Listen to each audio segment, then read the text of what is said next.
to call to order the Tiverton Town Council meeting of May 28, 2013. We'll begin with the Pledge of Allegiance.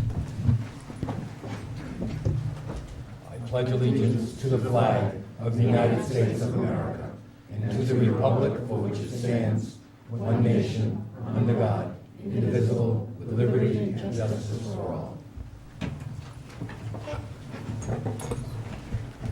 Leona? Councilor Gerlach? Present. Councilor Shabbat? Present. Councilor Lambert? Present. Councilor Roderick? Present. Councilors Arruda, DiMederos, and Pelletier are currently absent. Before we go into the consent agenda, I just want to make an announcement. If anyone is here for the wastewater management hearing, it is not going to be today.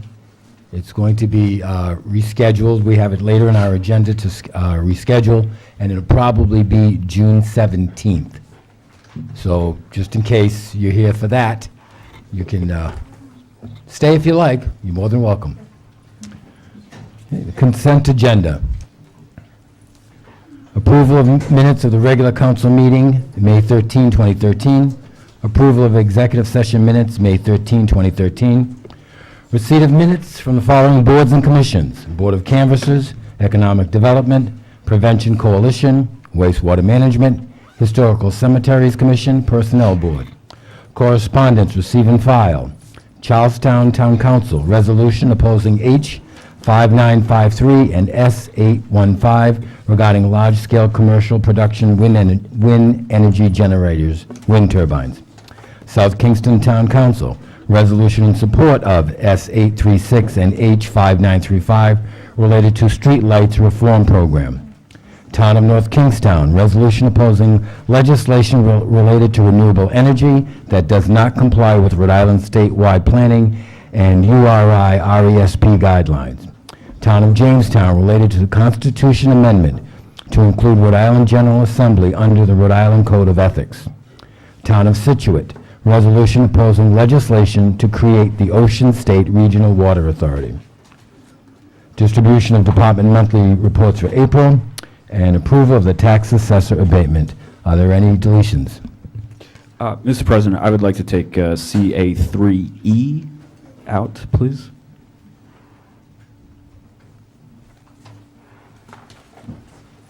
Okay, are there any others? Okay, I will entertain a motion. I move that we enact the consent agenda as read with the exception of 3E. Second. We have a motion and second. All in favor? Mr. Gerlach? Sure. This particular piece of legislation intrigues me. I have not had the opportunity to look at it thoroughly, but I didn't know if the town administrator or town solicitor had received any sort of correspondence from the state on this.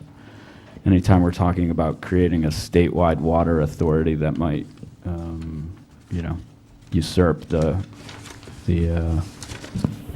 municipalities' ability here.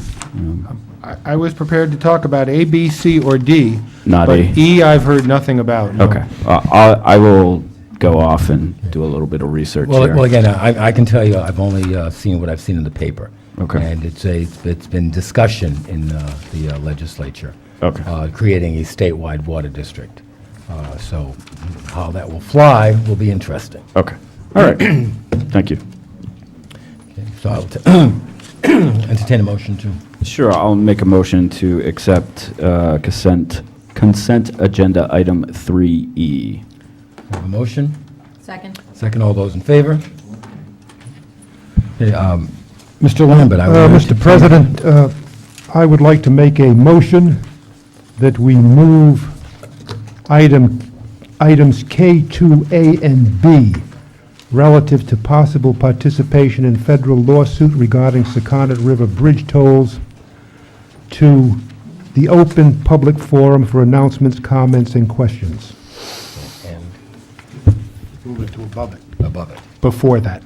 before To that. the current. Oh, okay, I'm sorry, to the current, And do we have to do one of and then, okay, we have a motion. Second. And second, all those in favor? Okay, Mr. Lambert? Okay.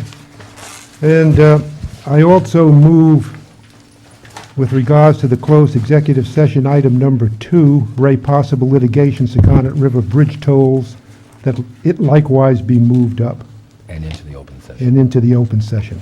Okay, we have a motion. Second. All those in favor? Motion carries. Okay. We'll do the other motion. Okay. Okay, Mr. Tights. Thank you, Mr. Lambert and Mr. President. What we have here is the issue of the tolls over the Secundit River Bridge, and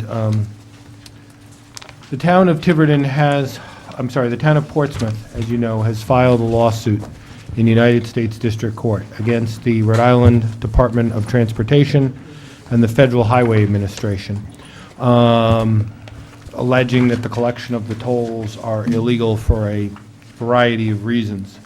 And at the direction of the council, myself and Assistant Town Solicitor Gina DeCenzo have been in meetings with the Portsmouth Town Solicitor and discussed it with him.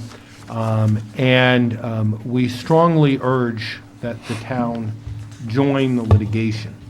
And in fact, the reason for bringing this forward is because there is a hearing before Judge Laguerre tomorrow afternoon on the town of Portsmouth motion for preliminary injunction.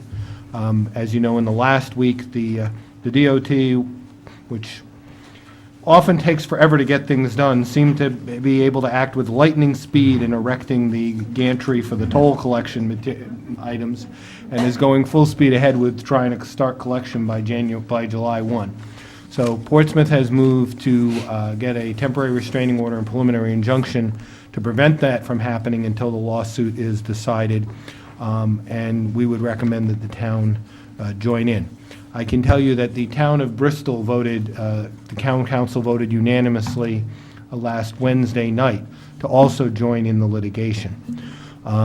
So that has the advantage for Tiverton and Bristol, since you're sharing the same solicitor with me. That has the advantage of having the rate, instead of $175, which is a discount rate anyway, comes to $87.50 an hour is what you'd be paying for the litigation, since we would split it between the two towns. I have also here, we prepared over the weekend, proposed documents. If I can pass these out. 2, 3, 4. This is, all right, okay. First one is just a motion. First one is a motion to intervene. They're a little bit out of order just because of how they were emailed. I only gave you enough for the ones who were here, not for the empty desk, Jim.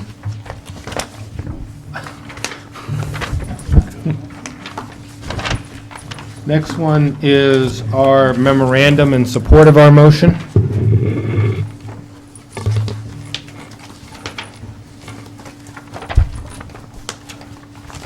And the last one is the proposed verified complaint and intervention. Basically what it is, we're using Portsmouth's complaint, but we've added in Tiverton and Bristol as parties, and we've also added in separate sections dealing with the harm that would befall Tiverton and Bristol to the extent that harm is different from that of Portsmouth. So I would request a vote of the town council to join in the litigation. And if so, we will, I'll send a text message to Ms. DeCenzo, and she will electronically e-file the document tonight so that we can try to attend the conference tomorrow as parties to it. I do not know if there'll be objection or not, but we'll find out tomorrow, but we wanted to have this filed before tomorrow's conference. Questions? Andy, how is this going to play out, or do you have a sense of how this might play out coming off of tomorrow's court date? Well, I mean, I don't expect anything tomorrow really to happen in scheduling. I think no matter what, the judge is not going to decide this issue tomorrow. What the judge, I would hope, would do is craft a schedule over the next month, over the month of June, as to when the agencies would need to respond to that motion for the temporary restraining order, when he would hear it, when he would make a decision, so that that timetable would hopefully be before July 1st. That's what I would hope. I'm sure he won't decide it tomorrow afternoon. I doubt, but it's possible he could decide that he's not even going to rush it and he's going to schedule it out in July or August for hearing. I don't know. That's obviously up to the judge when we meet with him. I don't know if the agencies are going to object to our participation or not. We've done everything here to make sure that we are not in any way delaying the action. We're using the same complaint as Portsmouth. We're just adding the elements that are separate to Tiverton and Bristol. Clearly, these are the communities that are most directly affected. I don't think there's any question about our right to intervene. Newport, Middletown, Little Compton will be affected as well, but to a lesser degree. But that's their issue, not ours. We're going forward to try to make it as easy as possible for the judge to say sure. And the agencies the federal agencies have 60 days to respond, so they still have a whole nother month to answer the complaint. And the state DOT asked for an extension so that they have the same time. So they all have a month before they even have to answer the complaint. So we are not prejudicing them at all by our intervention. When it finally goes forward, this isn't the sort of thing that's going to take a trial with tons of witnesses. I don't think it's a very fact-intensive issue. It's going to be basically legal questions. When was the bridge complete or will be substantially complete? And I don't think there's dispute as to the timing. I don't think there's any dispute as to what day the first cars started driving over it. It's really a legal question. What does substantially complete mean? Portsmouth, and we would certainly argue substantially complete means when the cars start driving over it both ways. I'm sure DOT will probably argue that substantially complete is when they plant the last geranium by the side of the road. And that'll be a legal question for the judge to decide. Likewise, the questions as to whether the EIS was properly reevaluated versus being redone, that's a legal question. So it's not going to take days or days of trial. It'll mostly be on the papers. EIS, Environmental Impact Study. Yes, the environmental site, yes. Sorry. I believe that most of the people in the town of Tiverton, I think, understand why the council is considering this. We have yelled and screamed and stamped our feet and done everything we can think of to stop this toll. And apparently, Smith Hill continues not to hear us.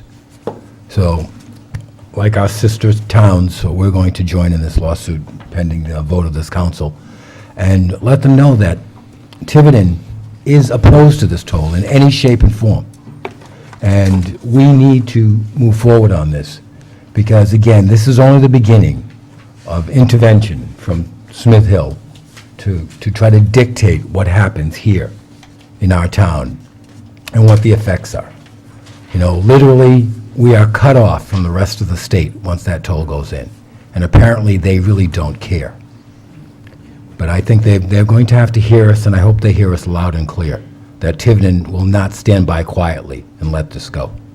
So I will entertain a motion regarding this. Mr. President, I will make a motion that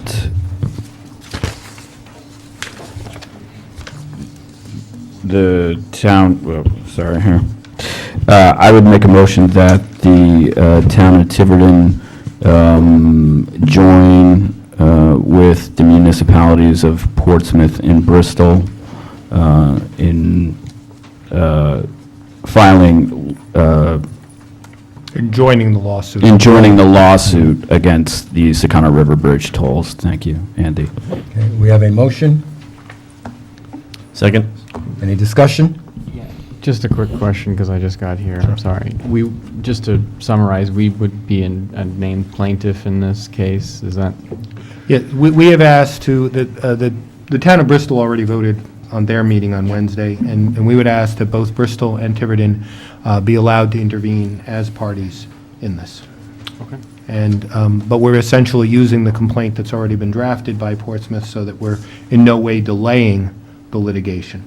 All we're doing is So- adding us as parties and adding our own separate grounds for damages.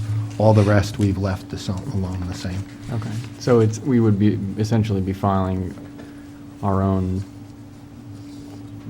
our own petition to intervene and without having to jump on board. No, we are filing to jump on board Okay. Portsmouth's suit. Yeah. And we would be working with them, and that's part of our argument, that there would be no delay. We'd be working with it. I see. We'd be working with them. It'd be one suit of Portsmouth, Bristol, and Tiverton versus Department of Transportation and Federal Highway Administration. Well, now I've needlessly delayed this. So. That's okay. And the other good news that you missed was, because Bristol's joining, and because we're solicitors for both towns, you're getting it at half price, because we will split the fees between the two towns. Wonderful. And Andy has promised to pay our tolls if it goes through. I just had a quick question. Yes. As I read the initial complaint from Portsmouth, I'm just, I don't want to call it concerned, but I know when they looked at the final environmental impact statement, the way I read this, I could be wrong, is that they were looking at tolls to pay for the bridge. And now, I'm not sure what the argument would be from the RODT. They wouldn't be paying for the bridge at this point. Would that be correct, or? No, I think they're still looking for the tolls to pay for the bridge. You'd just be paying to pay down the bonds that were used, the loans to use to finance it. It's hard. They're also talking about using it for the maintenance as well. I think that the key issue is the fact that they had an environmental impact study, and in 2003, they said, we're not going to charge tolls. Yeah. So the environmental impact study never even looked at the issue of tolls. And then in December or November of 2012, the Rhode Island Department of Transportation asked the Federal Highway Administration for more money, saying, we would like to redo the EIS for tolls. And the Federal Highway Administration, if I can use the word, I will, arrogantly said, oh, no, you don't have to redo the EIS. All you have to do is reevaluate the one that's already done. And of course, once we've done that, they came out with a finding that tolls are fine. But I think that's the crux of our argument. You can't reevaluate it when the first one never considered it to begin with. So that is the issue on the EIS. All right. Thank you. Anyone else? Okay, we have a motion and a second. All in favor? Motion passes. Thank you. Let's hope Governor Chafee hears the East Bay, especially Tiverton. Okay, Mr. Lambert. What are we up to? The motion for...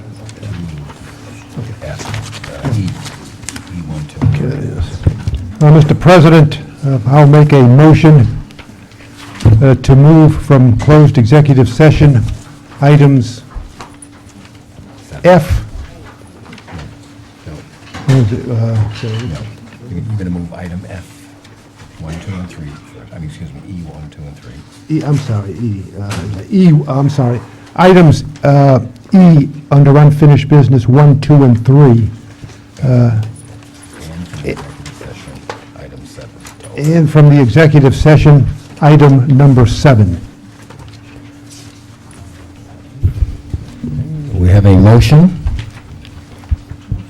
What is the motion for again? to move them out of order, to take them And take next. them in executive session, or? No, take them out, take 7 out of executive session, Okay. to open and to have them now.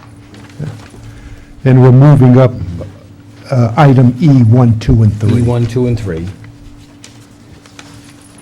And 7 from the closed executive session.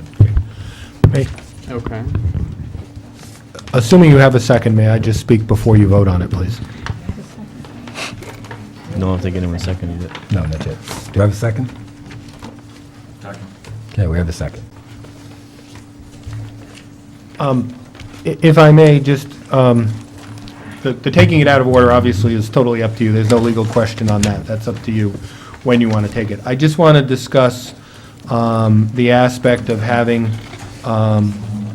under E 1, 2, and 3, which are the contracts for 3 of the department heads under open session, and the closed executive session, which listed the same items.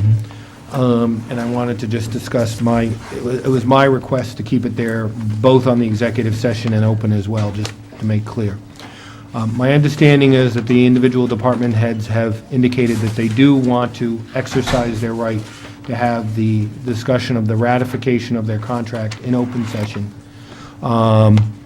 which is something that the charter provides. The charter provides that ratification of contracts are done by the council. You have the right to ratify the contract or not ratify the contract. And if you don't ratify the contract, you're supposed to indicate to the administrator why you're not ratifying the contract. And you also have the right pursuant to the charter, the council members receive copies of the evaluation. But the council doesn't actually evaluate the department heads. The only one that the council actually evaluates is the town administrator. The town administrator evaluates the rest, and then you have access to the evaluation, but it's not something that you would do. So consequently, I just wanted to make sure, because I'm not sure that the department heads were aware of it, that they do have the right to have their contract discussion in public without their evaluation, which is a personnel document, in public if they want. If they want to have the ratification without that aspect of the personnel, the evaluation in public, they have that right. If they want to waive it and have it all in public, that's fine as well. But they don't have to. It's not an all or nothing situation. They're having the discussion of their contract in public, but their personnel evaluation, they can remain in private if they so wish. And I just wanted to make sure that they had that opportunity, so that's why I asked the clerk to leave it on in executive session. So I would just ask, as you take each one, that you confirm with them as to their waiving or not on the evaluation. Okay. Thank you.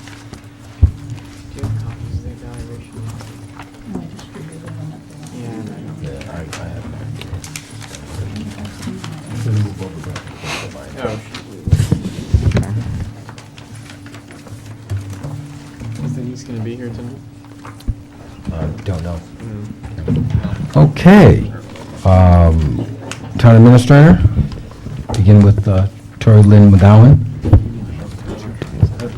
I'm requesting that the... You still need the vote to, Oh. I interrupted you, you never got the vote about taking it out. All in favor? Hold on. Wait a minute. The motion is Yeah, why to are we doing move it this out again? of order. What I'm concerned about is we're taking something in closed executive session and moving it. What I understand is both out of order and now forcing it into open session. Is that correct? Well, Because if that's the Well- case, I'm not happy with Well, it. I guess, so that they have a meaningful opportunity to say whether they want their evaluation in open session or not, I think maybe you should actually leave the executive session one on the executive session. If they waive it, then that will be moot, and we won't ever get to it in executive session. But if they want to have it in executive session, you've either got to, unless you're going to have that executive session right now, you would need to leave it at the end. Okay, I'll amend the motion to remove the reference to the closed executive session. Item number 7 will remain as is, and the motion now applies only to the items E, 1, 2, and 3, relative to the contract ratification. Do we have a second? Second. Okay. Any further discussion? So we're moving it up to now? Yeah, Where are we moving it to? Right now. Okay. So we're going to vote on the contracts right now? We're going to Is that what we're discuss asking to them. do? Discuss them. Would that mean we'd be voting on them? Because we still have the executive session piece to go over.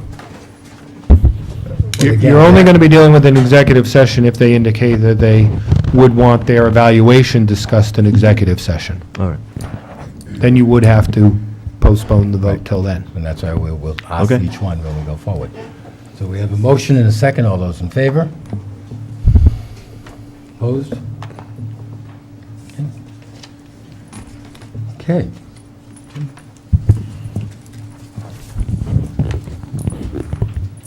I would ask the council for ratification of the 3-year contract from July 1st, 2012 to June 30th, 2015 for our current tax collector, Tony Lynn McGowan, as proposed.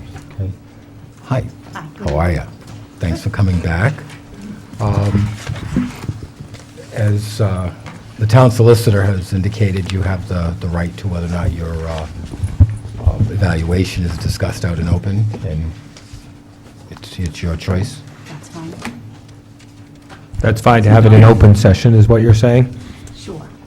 Okay, I'm not trying to coerce you, I just, as we would say in court, you have to speak up, so I just want to make sure because you have the right to have your evaluation discussed in private, even though your contract is in open. And that's your decision. You can have the contract discussed without the details of the evaluation in public and have the evaluation only in private, or you can have it all together here in public. It's your decision. Explain this and I'll sign it. Yeah, we can Okay, fine. discuss the Fine. evaluation. Okay, thank you. All right. Okay. Jim, as the town administrator, will you please go over the evaluation? I'm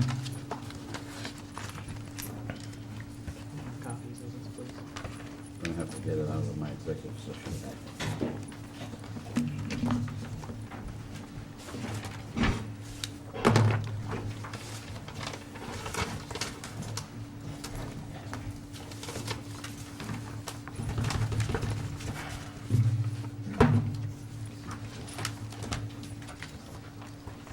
Jim, would you do us a favor? Would you give Leona those and make copies for everyone? Because not everyone has those. Nancy's getting some. Oh, is she?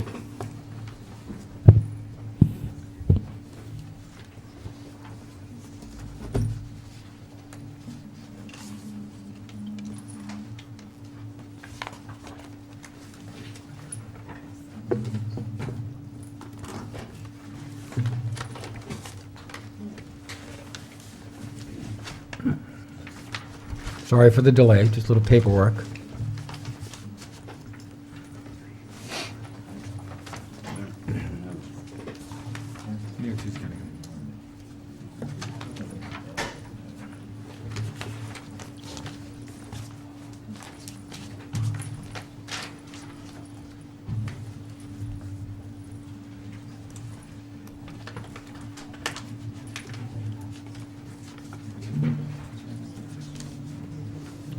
Well, why don't we just take a 5-minute break while we're waiting for this paperwork? We're all set now. Tony, thanks for being so patient. Okay, Jim? Okay.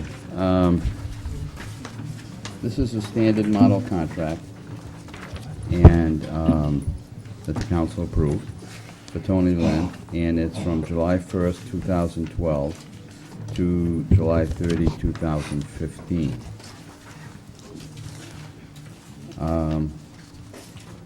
It has the standard provisions. I've requested a 3% salary increase to a salary of $29,000. Can't hear you. Mike's right here. I've requested a salary increase to $29,355, bearing in mind that the tax collector is a 25-hour per week position. All the other factors remain the same as in the model contract. I've included $1,500 for educational and professional development to be expended if the monies are available. And there is a job description attached.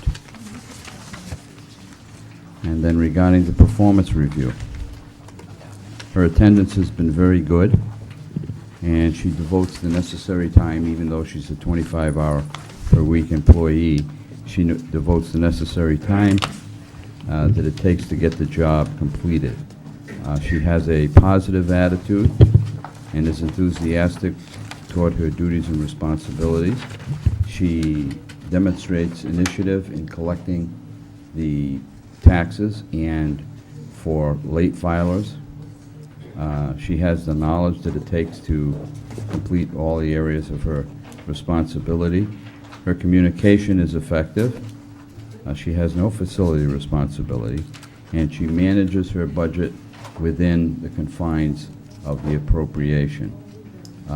She has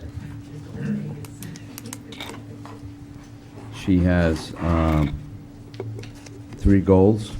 One of them is to enroll in a tax offset program with the state, compile a list of town-owned tax titles to explore options, and explore avenues to increase the collection rate on mobile homes. And with that... What's the timing on those goals? Is that like a year, 1 year No, timeframe, or? there's no time frame on any individual Mhm. any individual goal. Okay. They're just all to be completed before her next performance review. Which is annually? Which is in another year. Yeah.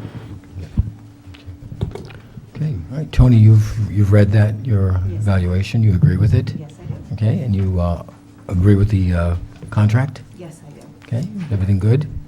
I'm very pleased with it. Good. We're glad to hear that. Hopefully it'll get approved tonight. Yeah.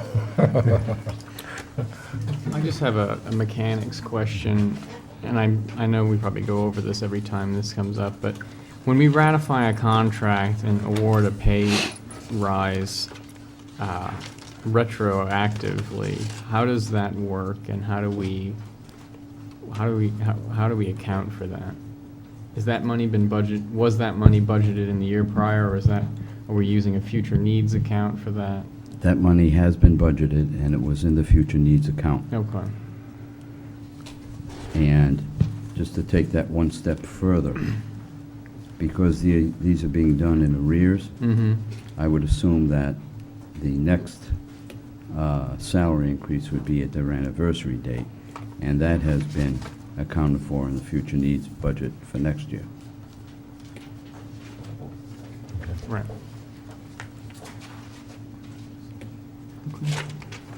Any other questions? Okay. Seeing none, I will entertain a motion. I move that we ratify the tax collector's 3-year contract, July 1st, 2012 through June 30th, 2015, for Tony Lynn McGowan, per the exhibit attached to agenda item E1. Okay, we have a motion Second. and a second. All those in favor? Motion passes. Thank you you. very much. Congratulations.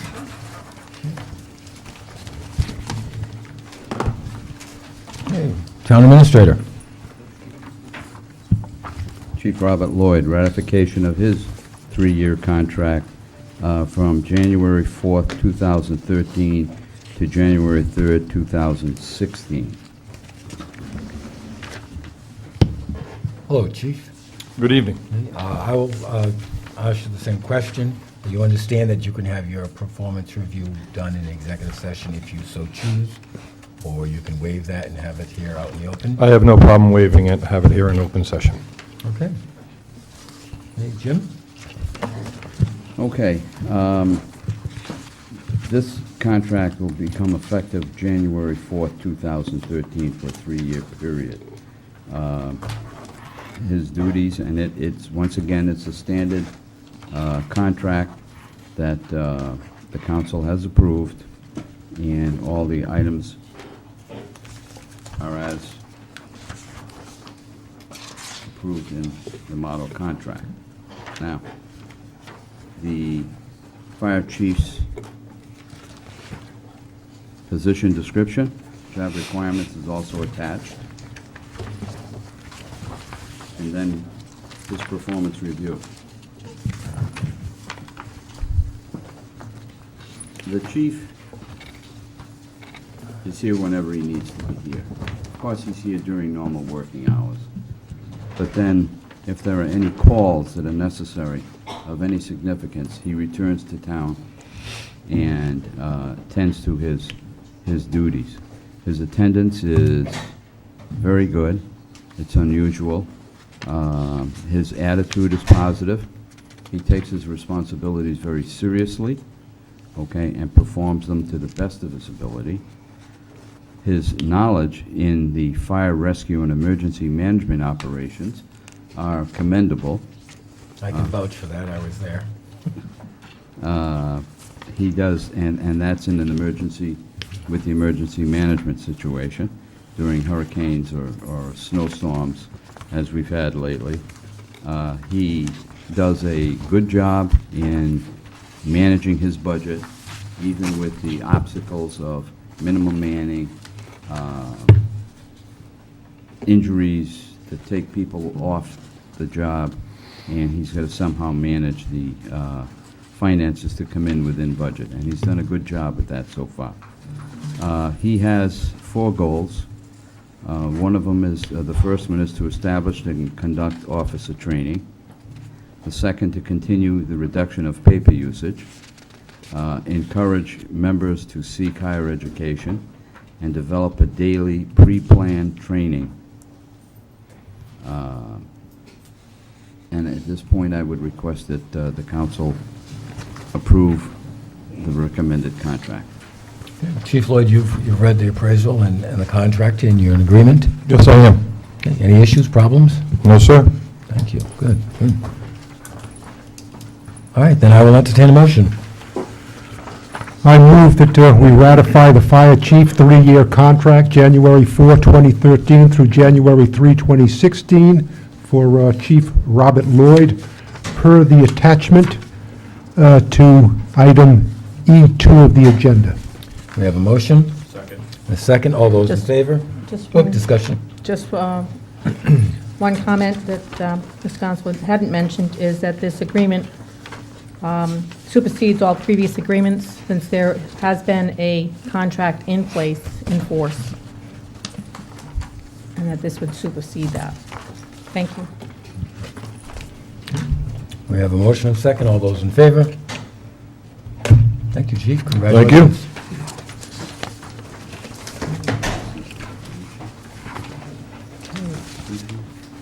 Jim?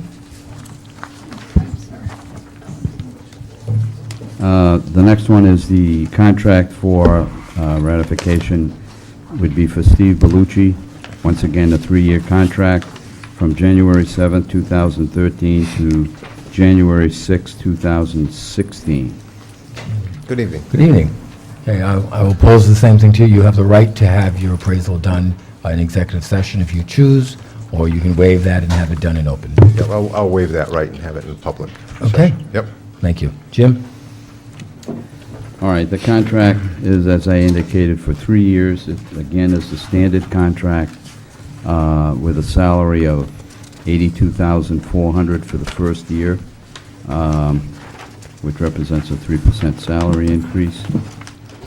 I might add that all of these, with the exception of the tax collector, that the highway director and the, well, not the fire chief doesn't take our insurance, but the highway director is a member of the HSA program as well. And it's the standard contract. The job description is attached for your review, and his performance appraisal. Since he joined Tiverton in 2008, January 4th, 2008, he joined us as the Public Works Director, and he has been improving substantially through the years that he's been with us. His attendance is good. His attitude is positive. He takes his responsibilities seriously. He demonstrates initiative with projects in town that confront his department as well as the rest of the town. He's ready to assist any of our other, whether it be fire, police, any of our other departments, and any of our commissions. For example, Recreation Commission is a good example. He's willing and able and makes the time to assist all of these other departments, committees, and commissions in their needs. He is a professional engineer, and he demonstrates that knowledge when some of these projects arise. He is responsible for the highway facility, and there is no issue there, financial. He manages his budget, effectively. And he has the ability to execute his responsibilities. His goals, he has 3, is to draft a pavement management plan based on data he's collected in the previous goal. He wants to maintain the stormwater 2 license and also maintain the landfill license. His previous year's goals were completed, and I request that his contract be approved. Okay, Steve, you've read the appraisal and the contract, you're in agreement? Absolutely. Okay, great. Okay, I will entertain a motion. I move that we ratify the DPW Director 3-year contract, January 7, 2013 through January 6, 2016 for Stephen Bellucci, per the employment contract attached to the agenda as item E3. We have a motion Second. and a second. All those in favor? Motion carries. Thank you. Thanks, Steve. Yeah. Okay, now we'll go back to the regular order of our agenda, and open public forum for announcements, comments, and questions. Mrs. Pelletier.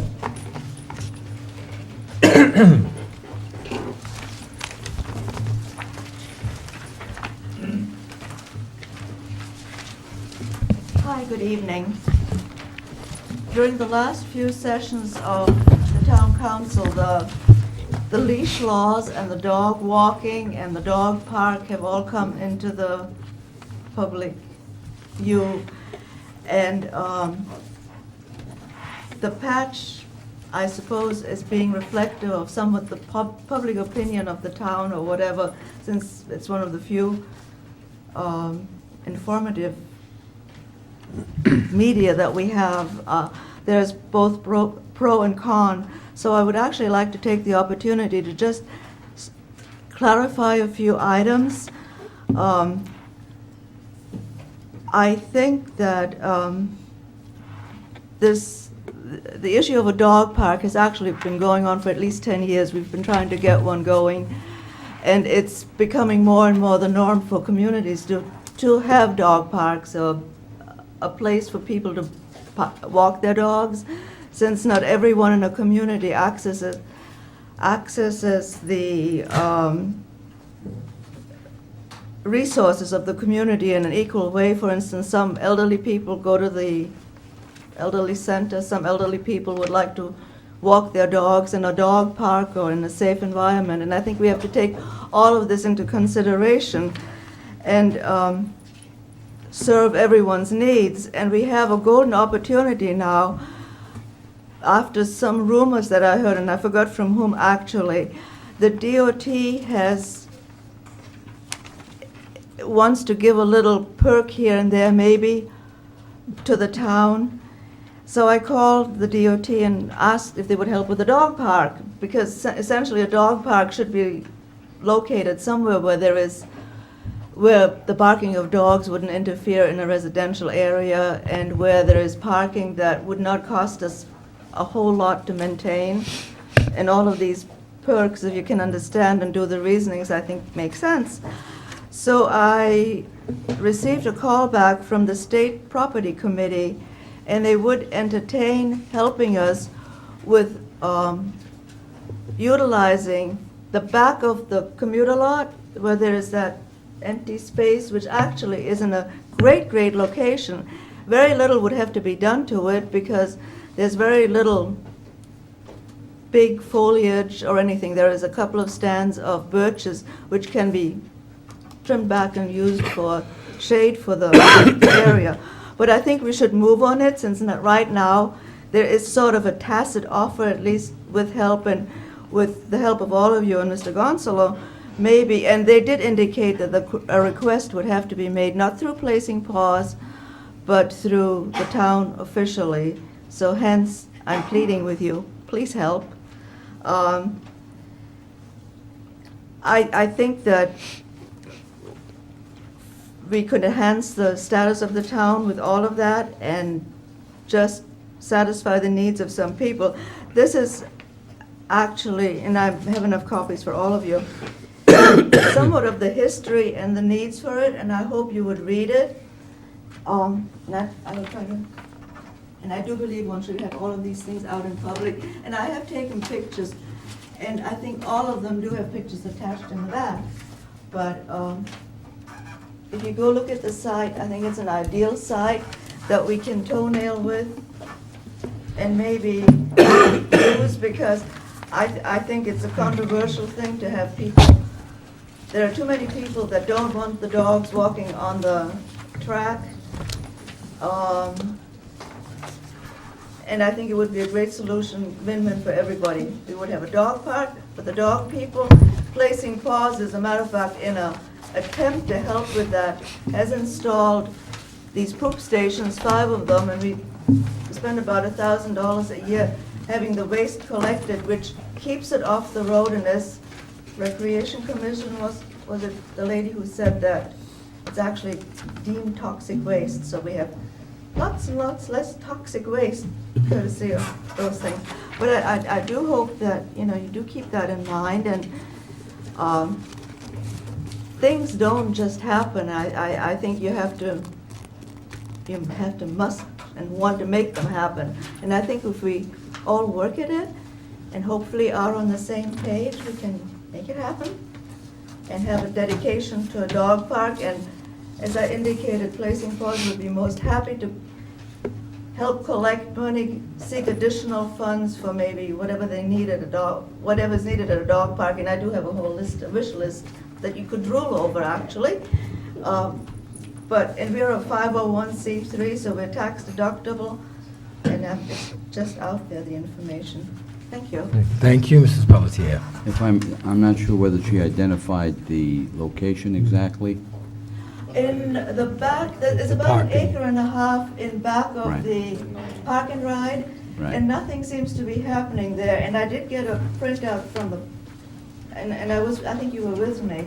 And I think it's state property, but maybe they would be happy to lease it to the town, one of these $1 for 10-year kind of leases. Yeah, I just wanted to make sure that everybody understood the exact location All right, it's of your proposed dog It park. would be the strip of land that's in back of the park and ride, and you could park at the park and ride, not access a road with your dog, get there, and do whatever makes you happy, and I don't exactly know how to say it. Okay, thank you, Mrs. Pelletier. Mrs. Black? Yes, good evening, everyone.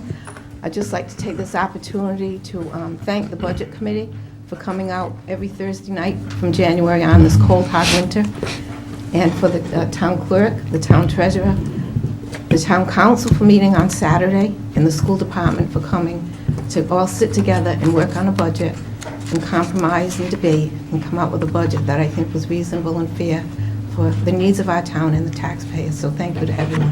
Thank you. Okay, Mr. Bennis.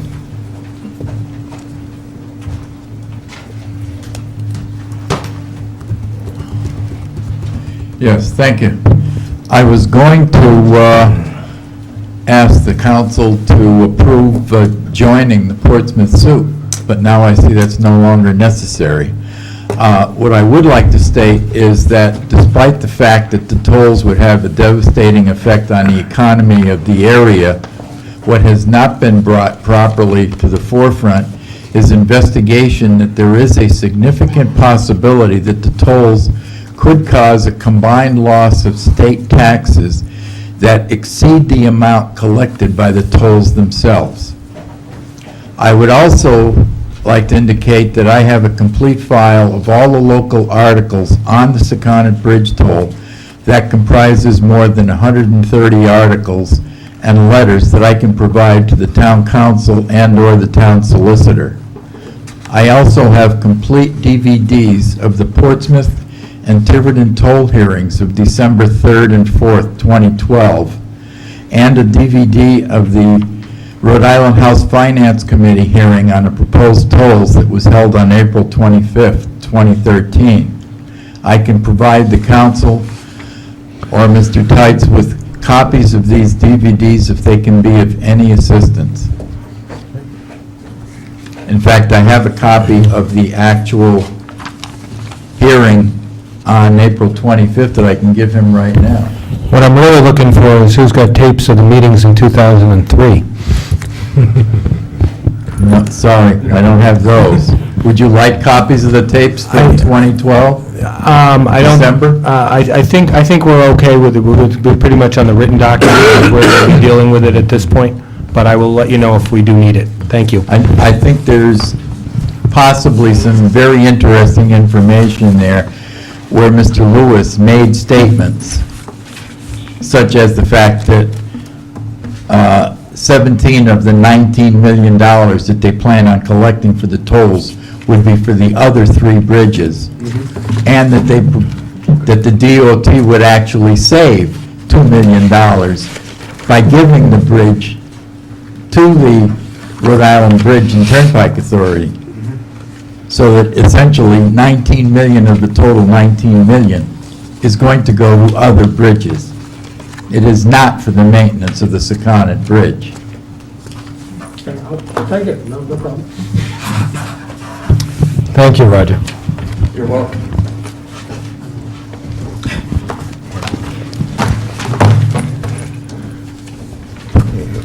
Public presentations, advertised public hearings. Proposed amendment to code ordinances adding new chapter and new chapter 8 substances prohibited.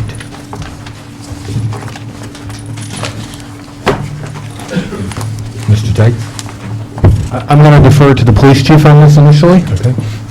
Thank you, Mr. Tate. Basically, Mr. President, members of the council, looking for support in banning the distribution and sale of presentation of bath salts, synthetic cannabis, and hallucinogenics being offered for sale in town. The neighboring city of Fall River has banned them, and a lot of the customers, if you will, are coming over here to buy what we put on display here. These substances are being ingested by our young people. They're being presented as cartoon characters or something to be made light of. In actuality, they're quite harmful and have some ill effects on our people, as well as making some people very violent. As the presentation Mr. Tights brought, I'm requesting that their fine be issued and possibly loss of license for anyone selling these items to the public.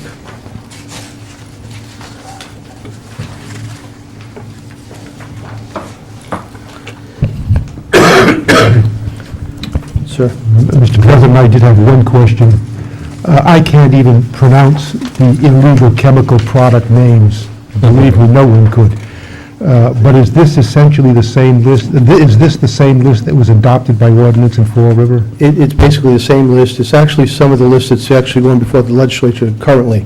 Okay. But the problem lies in if you change one molecule of this, it becomes legal. Yeah, it becomes So if something we else. cover all these things, we'll cover the gamut, and we'll be able to stop the sale of these things. I just wanted to make sure that somebody's looked into the science of this, and maybe there's We have- somebody we who have can actually scientific pronounce evidence. these words. Yes. Okay. We have. Okay, this being a public hearing, is there anyone from the public who wishes to speak?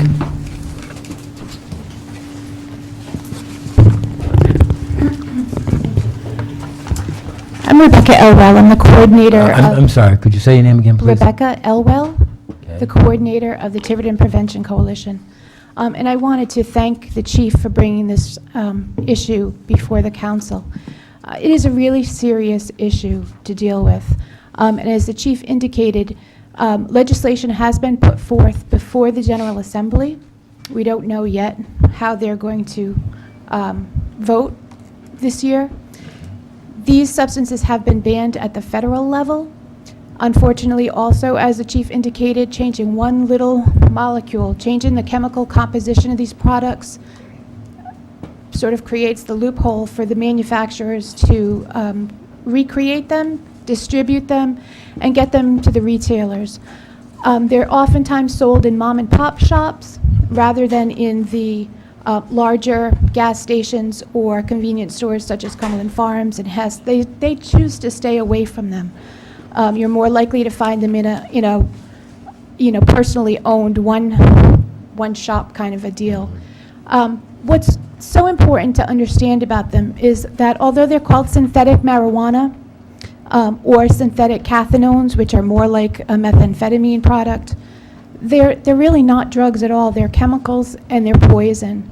There's no redeeming benefit to them at all. They're not used for anything other than the intoxication of the people that use them. They escape any kind of ruling by the FDA because they're labeled specifically not for human consumption, which is probably the most maddening and frustrating thing because that is exactly what they're meant for. Locally, they're sold in the same locations as other smoking devices, whether they be smoking pipes or things known as blunt wraps or rolling papers. They're in the same cases and they're sold in the same area. Sometimes they're referred to as potpourri or incense, but they're never sold in those areas of a store. And sometimes they're known as bath salts. That's the synthetic cathinones are known as bath salts. It has absolutely nothing to do with the product that you would sprinkle in your bathtub. It's a completely different substance.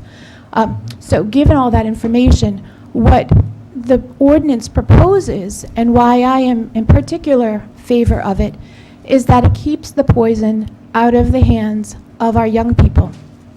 When a product is being sold in a retail establishment, it somehow indicates to young people that it's safe or safer. They think that it's a safer alternative to perhaps marijuana.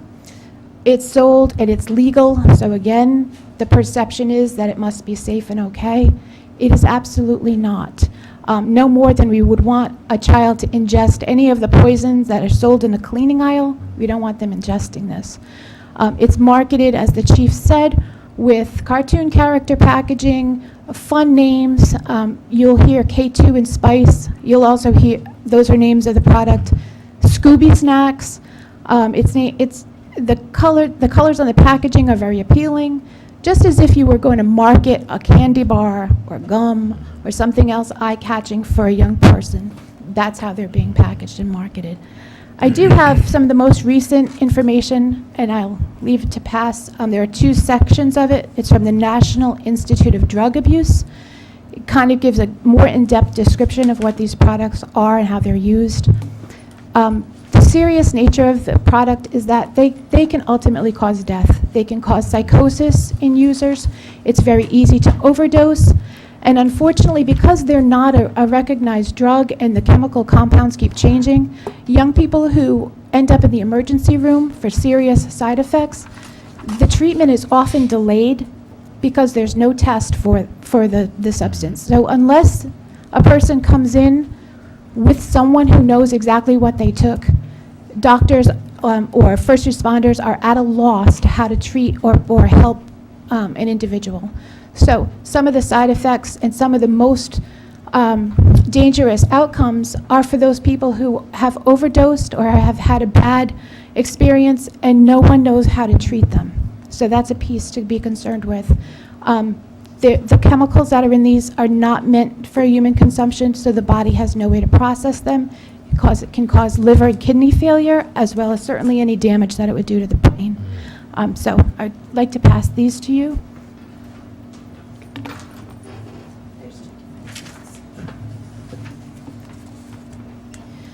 I just received a phone call from one of the network television people today asking questions about Rhode Island statistics for these issues. Do we have any overdoses? And unfortunately, we don't have a record that they can share at this point as far as how many Rhode Islanders or how many Tiverton students have encountered issues with these. But I think that it's very important not to wait until we have a statistic, not to wait until we have a child that has a serious problem, ends up in the hospital, or a phone call. Not that we haven't, I just don't know whether we have or not. It is the third most abused substance among youth nationally after alcohol and marijuana.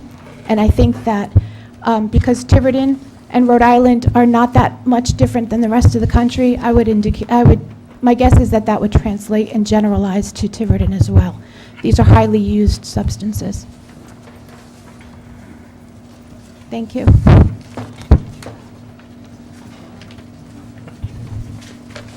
Anyone else from the public?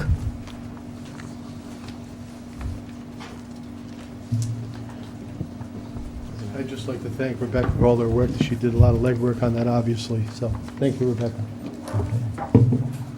Okay, I will ask again, anyone else from the public? Just anecdotally, my name is Christine Bandoni. I'm a student assistance counselor at Cumberland High School. I'm a certified student assistance counselor working in substance abuse prevention and intervention. And just to kind of back up what Rebecca was saying and all the information that you received, I meet with students daily who use these substances and report to be addicted to it and report to would like to stop using it and report, you know, very bad reactions to this substance. So I think making it illegal would be a very positive thing for our community.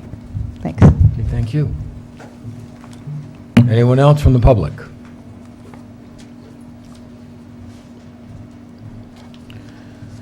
Hi, I'm Josh Pavo. I'm actually coming up for the business license for the cigar store. But yeah, I've been in tobacco business for about 12 years, and I got a lot of mail on this stuff over the years.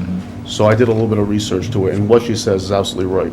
It's basically just 100% poison. They're packaging it, they're marketing it to kids, and they're getting around some gray line loophole area where, like you said, they keep changing it and they keep, but really it's a no-brainer. This is just pure poison.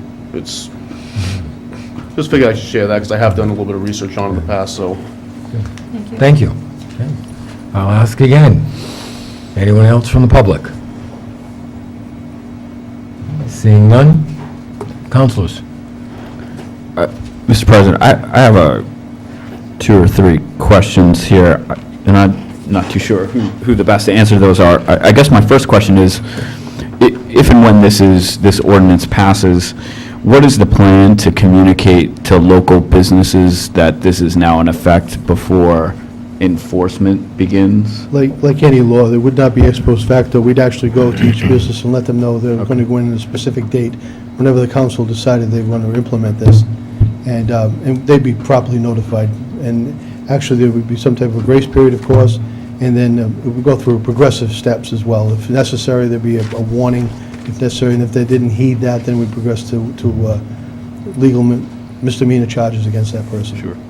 My second question is, are the penalties that are outlined here, which is any person who violates this section shall be guilty of a crime and upon conviction may be imprisoned for a term of no more than 1 year and/or a fine up to $500, is that consistent with similar substances?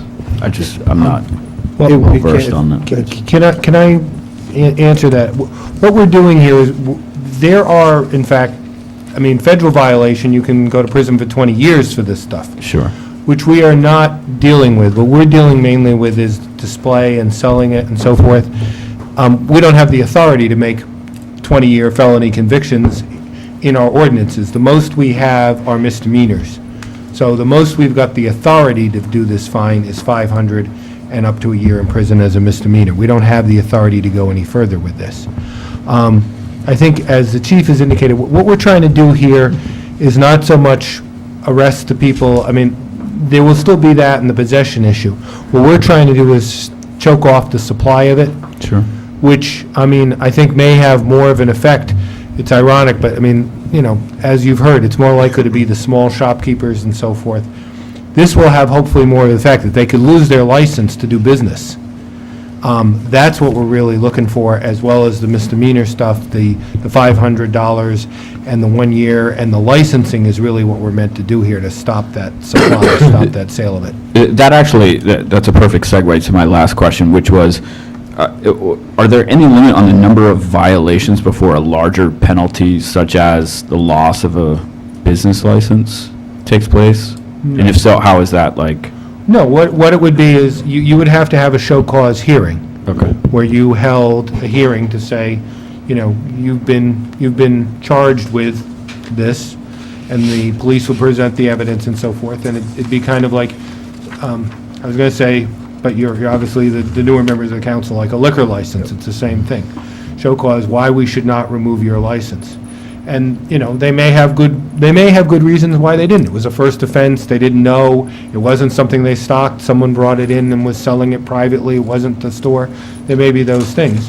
And that's why you would have that hearing, to give them the opportunity to be heard and decide whether you would impose some fine some sanction less than loss of license, which can often be a suspension. You could suspend their license for a week or 2 weeks or a month. Or if you feel it's a blatant violation, you could suspend it completely, you could revoke it completely. Sure. So you have that authority when and if you have the hearing. All right, thank you. So was that dictated by, I'm sorry, I'm jumping down. No, I'm just saying, well, Is that dictated by the language we set in this ordinance? Because all of the reasons you just gave me for, someone explaining why they've broken our law at a just cause hearing are ridiculous, and I don't think any of them are justifiable. So I'm saying, we want to say, folks, this is a horrible substance we don't want you selling, and if you do, you might lose your license. The language I'm more comfortable is, if you sell this substance, you will lose your license to do business in the town of Tiverton, whether it be a liquor license, a tobacco license, a holiday license, a Saturday, Sunday permit, whatever the heck it is. I mean, and then you trigger that just cause hearing automatically. I think we've covered it with the shall be subject to revocation of any municipal licenses and permits, including but not limited to sales licenses. How does it get to that point? It would have to be brought to you by the chief as a show cause hearing. I mean, you can't change that. If someone gets a license from the town, any license you give, you don't have the right to revoke it without giving someone a hearing first.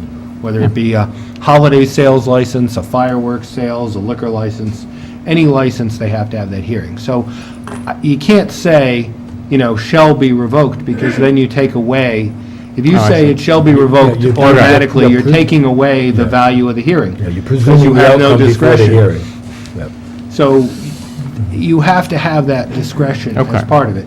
But I think it makes it clear here that that's the basic penalty, revocation of the license. Yeah, okay. And Well, if you 'cause I want didn't- to impose something less, you can. Initially, maybe it was just my first few reads, it sounded like, because I don't want to sit here after 6 times of selling this crap to kids, having a hearing. That's what I'm trying to not. If I may, similar to, because this is a different substance, please don't take it out of the ballpark of comparing it to, say, alcohol. We would come before you in the past, as we have, and say, this person is before you, has a clean record. I recommend a loss on a weekend, or a fine, or a combination thereof. But if this is a progressive thing, what I can show to you, and that would be the evidence, I'd say to you, this is the 4th offense. This person has not complied. And then I think you, as a licensing authority, would take more substantial action against that person or that business. So it's basically the same thing. Okay. Anyone else? Okay. I just have to say that I find it scary, being of the older generation and hearing all this stuff. And I have to say, I have seen it in stores. So, and it does target kids. And you've got young teenagers going in, and it says Scooby Snacks or whatever it may say. It's appealing, and it's scary that it's out there and so readily available. And I believe this ordinance is a good thing. And I think we have to let the populace know that you can't sell that kind of stuff in Tiverton, should this ordinance pass. And I would expect, as I always expect of you, Chief, that it would be enforced. So, anything else from the council? I did. I don't think this deals with possession. We're not prohibiting possession. Well, it says possession, distribution, It and does say display. possession, and that was going to be clarified with Mr. Tights. Right, but that is possession in the retail In the context, establishment. in the retail Yeah. establishment, yes. Yeah. I mean, we are leaving it to the state and the federal government as far as someone's walking along the street and has this in their pocket. That's their purview. We're dealing with the sale of it. As Ms. Elwell did state, there is a law there's something before the General Assembly or the legislature at this time. It is at the federal level, and they try and iron out the bugs in this different chemical mixtures. And this is a situation, we're just trying to remove it from the shelves, and that eye contact, seeing it on a day-to-day basis, and removing the temptation.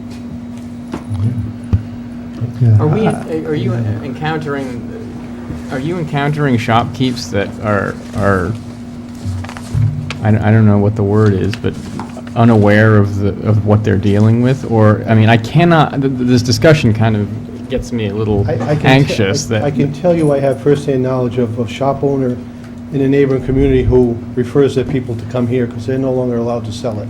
And they do have a second store here, and they send them over here. That's what I'm saying. It's not like these guys are just, oh, I didn't know the milk was white. I just put it on the shelf. I mean, it's not to be graphic, but there have been instances of extreme violence. Yeah, I know. Published nationally and due to this substance. And that's why I think we need to take this step to prohibit it. Well, if you think this is strong enough, then I defer to your judgment. But I think it's a positive step in the right direction. Because the word on the street should be, if you stock this on your shelves, we're going to come after you, because this just is totally unacceptable to do business in the town of Tiverton and be pushing poison to children and whoever else. I have sent people into the stores, and they have purchased it, and I have had it analyzed in the state lab, and it's readily available. I know. Yep. Okay.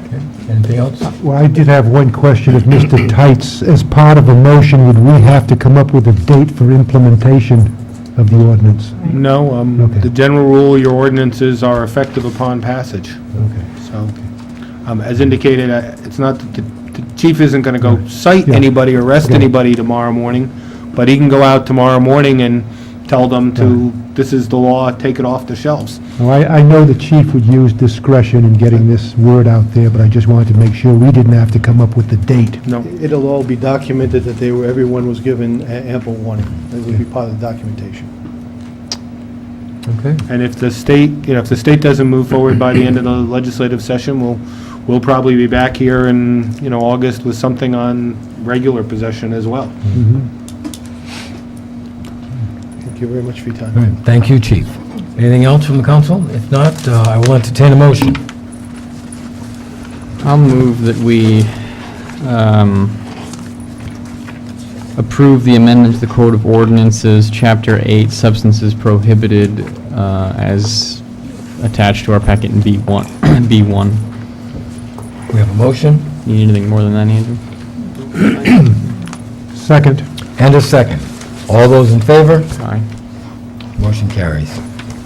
Thank you, Rebecca. And continuing in public hearing, proposed amendments to Code Ordinance Chapter 15, Drinking Water Reservoirs, Section 15-1 through 15-5. Councilor Gerlach report on meeting with DEM Director Coit on May 15th, and B, resolution of North Tiverton Fire District supporting any and all measures to restrict motorized recreational activity on Stafford Pond. Okay, being a public hearing, anyone in the public to come forward?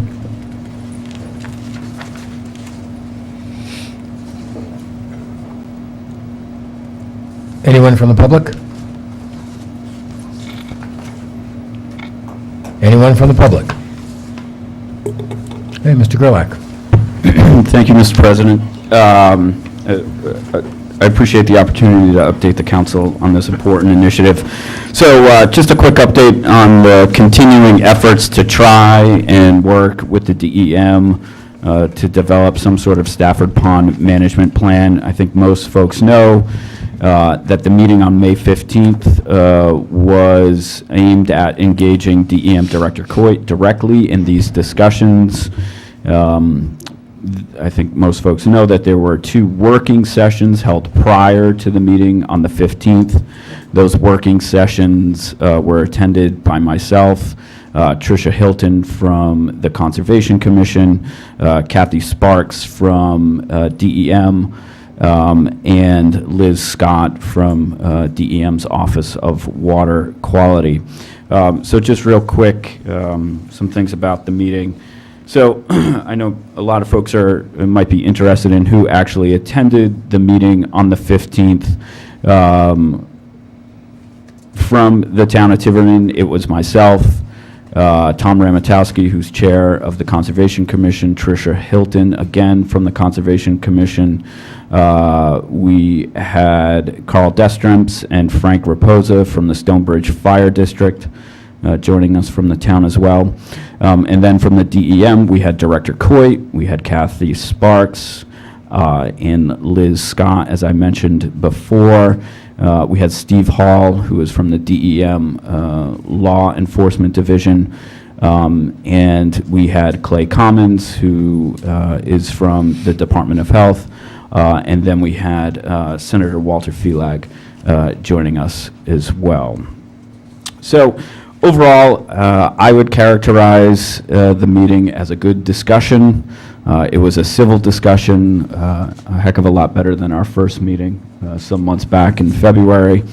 The town clearly, and once again, stated its #1 priority is to protect the drinking water that is coming from Stafford Pond as our only public drinking water source.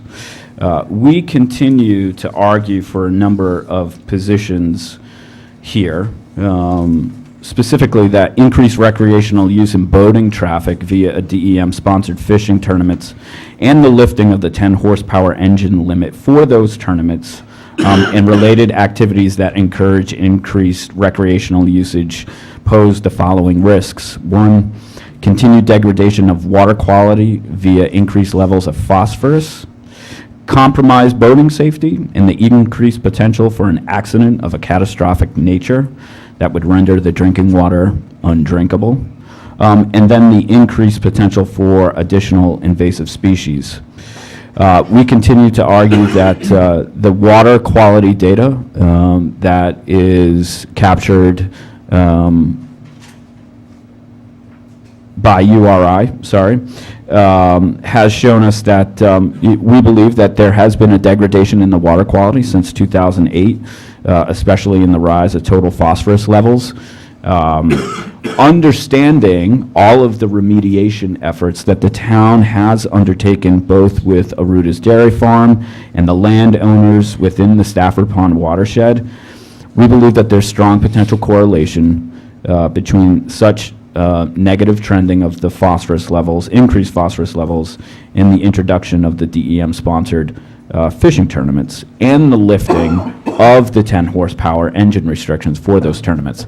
Water quality data continues to be somewhat of a discussion topic between us and the state, which is driving one of the key action items coming out of the meeting on the 15th.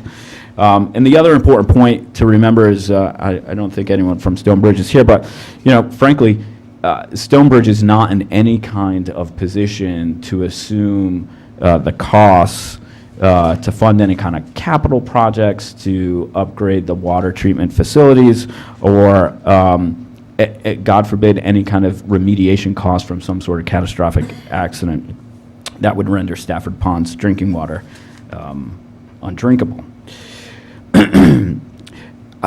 All in all, there's still a lot of work that needs to be worked through, but coming out of the meeting on the 15th, there was some movement forward in trying to develop a sound and responsible management plan. A couple points on this is, I think coming out of it, all parties agree that working collaboratively is the key to the success here in addressing those aforementioned threefold risks. To that end, it was agreed to that this working group, that is, again, myself, Mrs. Hilton, and Mrs. Sparks, and Mrs. Scott from DEM, would continue to meet on a regular basis to keep the momentum moving forward. All parties agree that communication to our respective constituents is absolutely key in making sure that everyone understands Stafford Pond's status as a public drinking water source and that the need to ensure its protection is critical.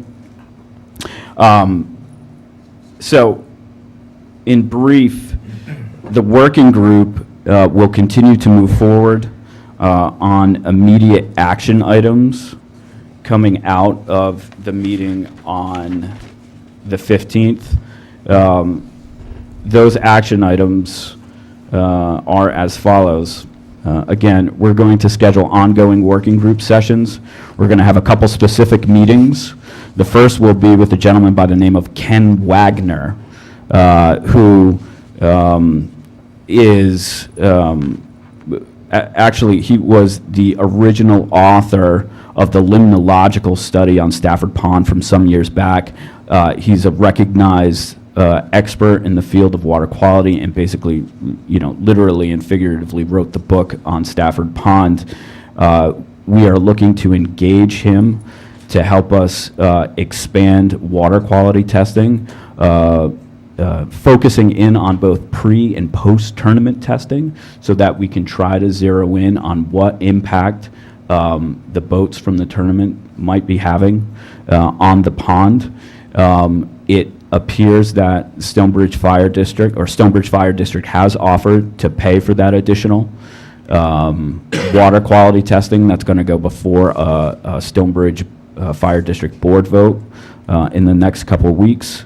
And we thank them for their offer here. Another meeting that we're going to have is with a nonprofit organization called Save the Lakes to help us understand what our options might be for instituting a voluntary invasive species monitoring program. This continues to be one of those areas that, frankly, there's a lot more work to do. DEM enforcement is challenged at this point to execute a more thorough invasive species inspection program. We're going to investigate what we could do as an interim step on a volunteer basis, so we'll be having a meeting on that. DEM is going to be reviewing the existing signage at the Stafford Pond boat ramp and put in place an action plan to update it and enhance it to reinforce again the status of Stafford Pond as a drinking water source and the steps that need to be taken to protect it. Kathy Sparks from the DEM is working with Carl Destremps from the Stonebridge Fire District on a communication out to the registered tournament organizers who are holding tournaments in 2013 with reminders about Stafford Pond's drinking status as a drinking water source. Beyond that, if we look beyond, or actually one other thing about 2013 to mention is that DEM has put in place porta potties at Stafford Pond and is getting them emptied on a weekly basis. Those will stay there year round, not just for the tournaments. That certainly addresses an immediate concern that we had about there being no sanitary facilities or bathroom facilities around. Looking beyond 2013, into 2014, the DEM, and this is not final, but they are looking to work this through their regulations, is looking to decrease the volume of tournaments and boats for the 2014 season. Specifically, they are looking to decrease the amount of tournaments to 10 in 2014, and that would be down from 29 in 2012 and 19 in 2013. And they are looking to put a 10-boat limit on each tournament. In addition, they're looking to make enhancements to the parking infrastructure at Stafford Pond to make sure that you can only get 10 in there, 10 boats. But they're also working on trying to figure out how they do better enforcement. This continues to be a concern on behalf of the town. In summary, all in all, there's still a lot of work to be done. I can't stress that enough. Positive conversation so far. We certainly want to keep the momentum moving forward on this matter. And as such, what I'd like to recommend to the... Oh, that's right. There we go. So I will stop talking right now, but that's the update on the meeting. I'm happy to entertain any questions. Anything from the council? Okay, obviously, we want to be prudent in working with DEM, so obviously we will work, forward and see what happens going forward with them. Okay, at this point, I will close the public hearings. And then now, Mr. Gerlach, I will entertain a motion. Sure. I'd like to recommend to the council that in light of the feedback that we received at the first portion of the public hearing some weeks ago, and based on what has come out of the meetings with Director Coy and members of her staff over the last couple of weeks, I would make the recommendation that we go back and work to modify the ordinance to reflect some of the decisions that were made and some of the steps that are being taken. And what I'd like to do is be able to work with the Conservation Commission and the town solicitor over the next 2 weeks to edit that ordinance and bring it back to a vote here at our June 10th meeting. So I'd like to make a motion that basically allows us to postpone a vote. I think you're looking to continue this to the June 10 Oh, meeting. continue, sure. I would like to make a motion to continue the public hearing, or continue. Well, I guess, I think to the extent that you're going to be making changes, or might be making changes. We'd have to have another hearing. Well, or so we don't have to advertise it 21 days in advance to continue the public hearing as well. I know you've closed it now, but if you're contemplating making changes to the ordinance, to continue the entire public hearing to the June 10th meeting. So, because if we do make changes, that would have to be presented at that public hearing so people could comment on it. I will reopen the meeting so that it can be continued, the public hearing. Thank you for the clarification on that. I would like to make a motion to continue the public hearing until our June 10th meeting. Does June 10th give you enough time for the changes beforehand? Because it's already Tuesday, and we really need them by next Wednesday. You have just a week and a day for the changes before Nancy's got to get them out on the agenda and to the public. The Conservation Commission is meeting tomorrow night. This is on the agenda. Okay. I think that I'd like to try to keep the momentum moving forward on it, if possible. I do have one question. We have to get a second, then we can discuss. Oh, okay. Okay, we have a motion. Second. We have a second. Any discussion?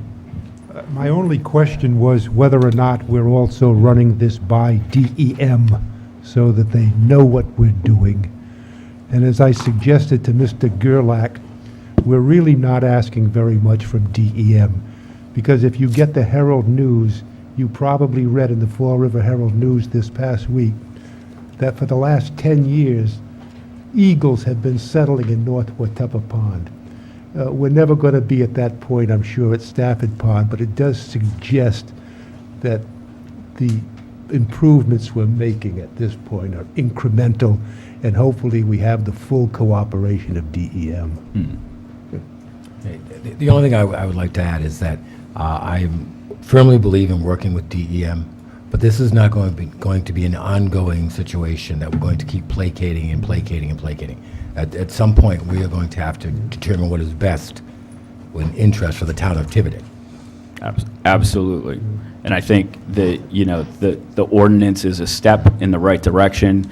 What's also very important about the ordinance is that it's going to require the Conservation Commission to deliver to the council in October of this year a long-term action plan that will engage a broader set of constituents on this. That will absolutely be critical to putting this chapter behind us. Anything else from the council? Okay, we have a motion and a second. All those in favor? Aye. Motion carries. Okay. Acting as a Board of Licensing, a non-advertised license, TNT Fireworks, West Haven, Connecticut, requests approval of fireworks permit and holiday license at 527 Main Road from June 18, 2013 to July 9, 2013, subject to meeting all legal requirements. Response from the fire department.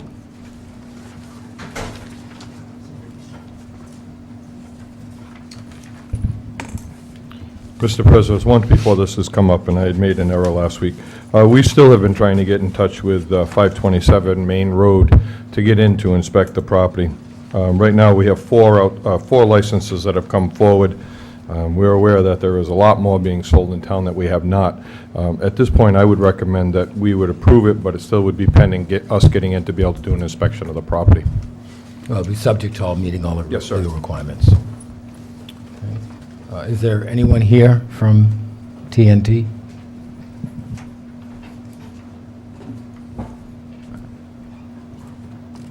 All right. My name is Jamin McLaughlin. I'm an intern with TNT Fireworks. Yes, we will be calling to make inspections, calling to make appointments for inspections and everything like that. We are in the process of finishing up, getting all of our permits set, whether we need anything left or different things we have to hand in, anything like that. So, I mean, we're just waiting on approval and waiting to move on from there. Okay, so the chief will be able to inspect? Absolutely, absolutely. Any idea when? We'll be calling closer to the sell date, whenever the location actually gets set up, so that way he can come inspect it after it's been set up. If he wants to come and inspect it before it's been set up, we can call him, we can make an appointment for that as well. Chief, you want to explain how it works? Again, this is the problem we've been having, is that I had a correspondence from a representative of this company telling us exactly the same thing. They were going to set up first, and then they would let us inspect, and we said, no, you need to come in and sit down with us now so we have a plan, because there needs to be security, because they can't keep it all inside, and the police chief is going to have to be worried about where their truck is parked. So this is why we put the ordinance in as we did, so that we could sit down ahead of time and work all these bugs out, not trying to correct them after it. I understand they want to get in to sell. I think it's an incumbent upon TNT and any other distributor that wishes to come into this community that they need to abide by what we're asking them to do. And I don't think it's that far-fetched to do that. I think it takes a little work on their part.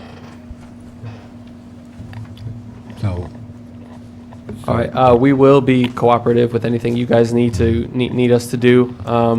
I was not able to be here when the permitting process started in the town of Tiverton. However, I have been here for about a week or so back home from school on summer break, and I am going to be the liaison for TNT for this town, most of Rhode Island. So I will be willing to cooperate with anything you guys need us to do. well, let me just make a suggestion. Yes. That you speak with both chiefs. Absolutely. As quickly as possible. Yes, sir. In order to formulate the plan prior to a physical inspection. Absolutely. Okay? Yes, sir. Okay. Anything from the council? Nancy's got something. I'm going to need your name again, please, sir. Jamin McLaughlin. Jamin. Last name McLaughlin. And did you say have a Tiverton address? Because I have to tell you, unless you have everything in order, this license will not be issued, and you're looking for it on June 20th, so. Correct. So please don't come to me unless you have gone through the chief. Absolutely. I'm going to suggest that you continue this matter to the next meeting. I was going to make that same. Thank you. Anything else from the council? Okay, then I will request a motion that we continue this to our next meeting, which is June 10th. So moved. Second. All in favor? And if you want to be on for that, if you want it to be acted on at the June 10th meeting, you've got to have everything all done and ready by the Wednesday before that. Okay. Which is a week from tomorrow. Okay. So you have 1 week to get everything. Yes, sir. Thank you. Thank you. Thanks very much. Okay, continuing as a Board of Licensing, Joshua Pavo, doing business as Cigar Smith, requests approval of tobacco dealers and holiday license at 115 Stafford Road, subject to meeting all legal requirements. Mr. President, I've conducted a background search on background check on Mr. Pavo. There are no disqualifiers from this person obtaining a license from this council. Mr. Pavo?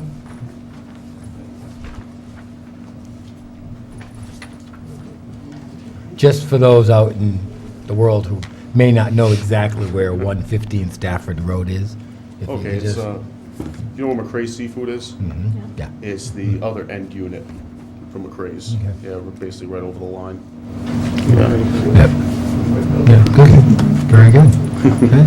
Okay. I'm gonna have a humidor and all that kind of good stuff? I'm putting a top-of-line humidor in, Yeah. top to bottom Spanish cedar, top humidification system. No Cubans though, right? Oh, you don't want them. Big problem. No Scooby snacks either. No skimmy snacks either. Okay, anything from the council? Mr. Feivel? This is just a tobacco and a holiday license? Yep. No? Nothing else, and I will entertain a motion. He's been working to get us information, just wanted to seal. I would move that we approve the license for Joshua Pavo doing business as Cigar Smiths for a tobacco dealers and holiday license for 115 Stafford Road, subject to meeting all legal requirements. I have a motion. Second. A second. All those in favor? Aye. Congratulations. Well Good luck. done. Thank you. Hope you come check it out. Yeah.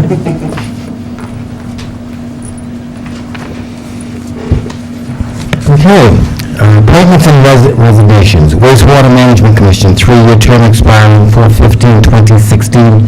Roy E. Kendricks, 53 Rhododendron Drive. I don't see Mr. Kendricks.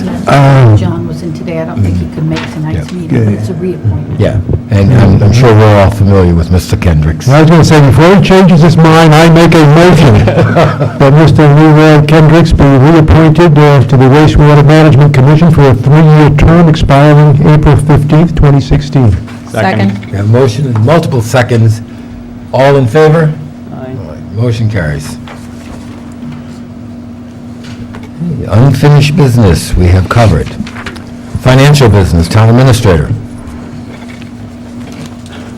Requested the council approve a $31,700 transfer from various salary accounts and longevity in the fire department to the overtime account to supplement the need to complete the fiscal year within the funded amounts.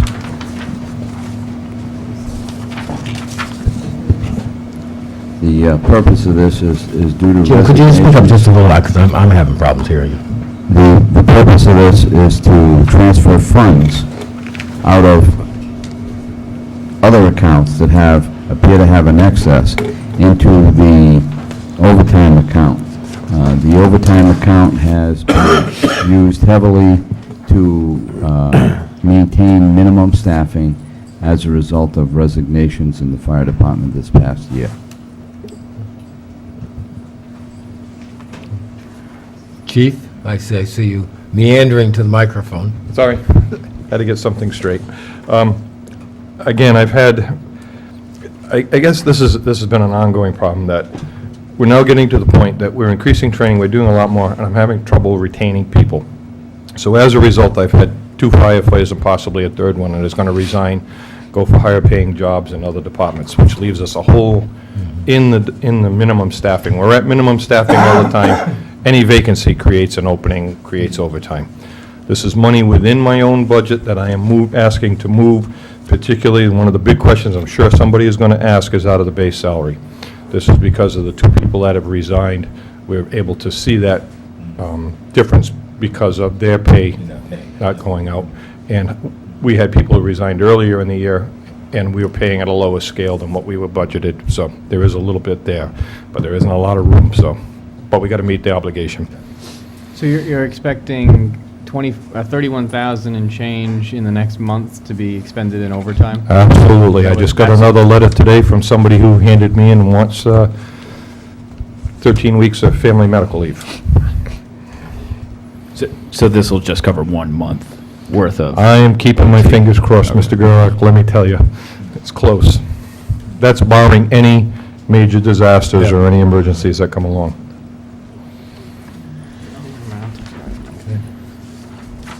Is there any possibility of replacing anyone this year? I'm trying. I wasn't able to get it on quick enough. I'm looking at some alternatives. I believe there are a few departments out there that are having issues. I'm trying to hope to, which is wrought with its own problems, seeing if someone else who has time perhaps in another department might be looking to come to a different pension plan or something to... I will come forward in the next council meeting with some kind of an idea I'm hoping for. Good. entice them with scenic beaches and views of the natural woods and things like that. I've tried, they just, Talk to Barbara Pelletier, give him a brochure. okay. Anything else? Okay. I will entertain a motion. I move that we approve the transfer of funds within the fire department to cover overtime as more fully set forth in Chief Lloyd's correspondence of May 21st, 2013, attached as Exhibit F1 to the agenda. Second. We have a motion and a second. All those in favor? Thank you. All set. Thank you. Okay, under new business, Library Board of Trustees and Building Committee request Tiverton new library project be exempted from town agency fees. Dr. Hoyer? Good evening. Earlier this year, I spoke to the group about the expectation that the new library will be a town building after it's completed, just as Essex is now a town building. With that in mind, we've been going on the assumption that when building was initiated, that the library project would be responsible for external costs that have come along with the permitting process, but not the fees themselves. When the library director talked to the other board members, the other chairman and of the various agencies in the directors meeting, she was told by them, I understand, that they have no problems with this, but that they did not feel they had the authority to waive a fee, and asked that we present this to the town council. So that's why I'm here tonight, is to request that for the fees, not for the incurred costs, but for the fees only of the building permit and the fire department review, that they be waived for the new library, as it will be a town building after completion. This is made because the budget is limited. We barely have enough to build the sort of building that Tiverton deserves and Tiverton needs. And every additional cost will have an effect as we establish the guaranteed maximum price for construction. So with your approval, we request that these fees be waived. Andy, you want to tell us about the legal impact? Yeah,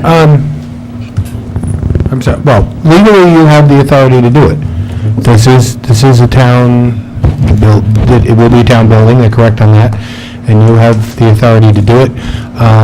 It's really a money question. And I think you have a couple of people who want to raise a couple of issues on the money. Some of it is, if you waive all the fees, you'll have to come up with some money somewhere else, and they'll tell you that. But there's no legal issue involved one way or the other. Chief? I apologize, I jumped in front of the building inspector, but mine says, they had come to us on the plan review, just so you understand what you're waiving. I don't have the authority to waive it. You're waiving $33,000 in fire department inspection fees. That go where? To the fire department. Go to the general fund. No, but if are these fees that you don't have to pay the state, or No, these are fees that come back to town. Basically, it's the taxpayers going to be paying themselves, but the $33,000 would go back into the general fund. Okay. Good evening. We do have some fees that need to be paid from our office.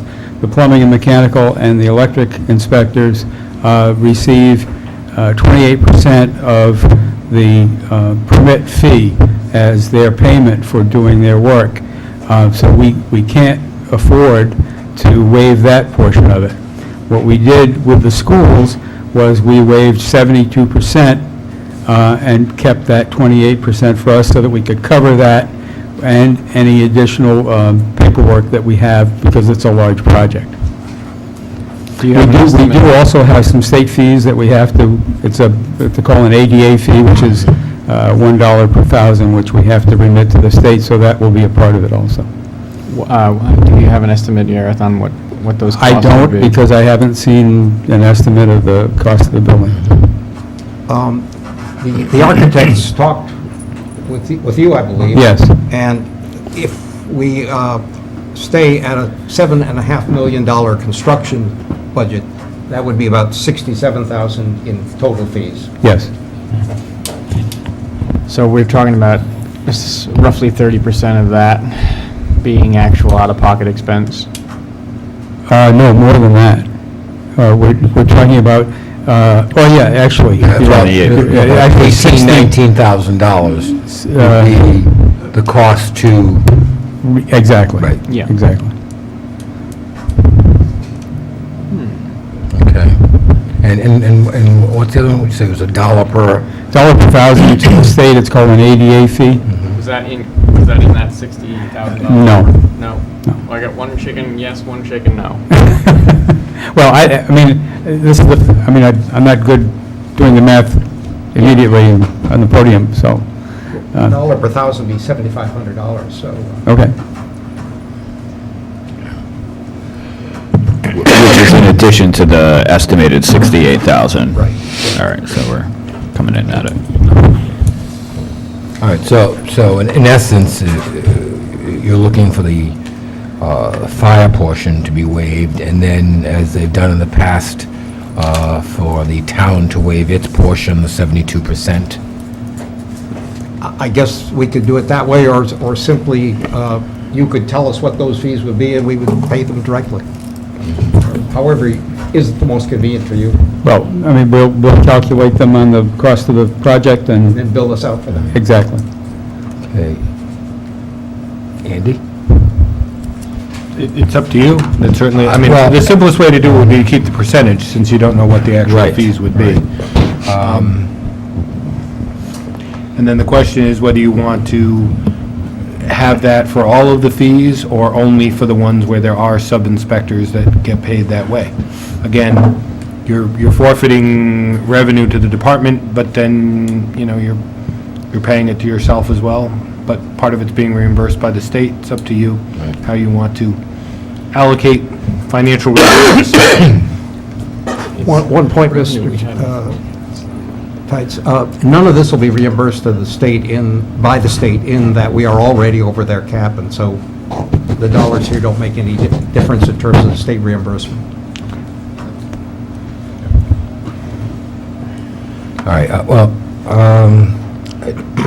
I firmly believe that wherever we can waive fees to help the library, we should.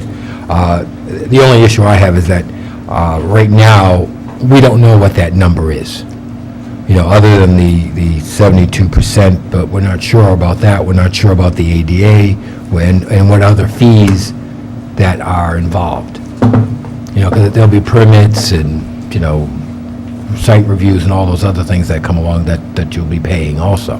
So I think I would just like to know what they are, Well, I mean, I think we have a pretty good idea of where they are, and if they will be paid. In other words, we certainly expect to pay anything that comes out of the pocket of any of the departments. And so we can make that commitment without knowing what that number is. In terms of how much additional revenue is waived by the town, we're in the range of probably 30,000 for the fire and 40,000 for the building permits. Yeah, just on the back of an envelope here, it looks like your fees would be somewhere in the range of $110,000, give or take, probably a little less if those numbers are accurate. Yep. And then we'd be saving them about $80,000 if we waived the non-reimbursement fees. And just let them pay the... 28,000, give or take. I guess, I mean, the way I look at it is, this is deferring having a windfall come out of a project that's not on their budget. Yeah, we didn't but budget- making a we didn't positive budget it revenue. anyway, so... Right, but you don't know where it's coming from. Right. And this won't make any other fees not come in. But it will allow the library to be as fully equipped and built as we can. Is there a chance that other fees manifest that we're not necessarily aware of at this moment in time? That what sort of? I don't know, I'm just asking the question. We've run into some with the DEM that we hadn't expected, but they were orders of magnitude smaller. Okay. And in fact, they waived them. Again, I will only speak for myself. I think that this project is of great benefit to the town, and wherever we can save money in order to build what this town deserves, we should. There are some costs that we cannot defer, obviously, those that are true out-of-pocket costs for the town. So those, I would expect that those would have to be paid for. Absolutely. But I think wherever we can waive town fees, that actually go back into the general fund anyway, that we should take that route. So I will entertain a motion. I'll try my hand at some Crafting. language here. I would move that we approve the Library Board of Trustee and Building Committee's request to exempt town agency fees for the new library building project, with the exception of any fee paid by the town to a subcontractor or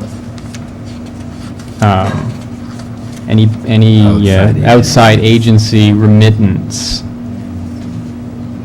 Does that pass the sniff test? Okay. Good. All right, we have a motion. Second. Any discussion? Seeing none, all those in favor? Thank you, Dr. Hoyer. Thanks very much. Thank you very much. Council Lambert.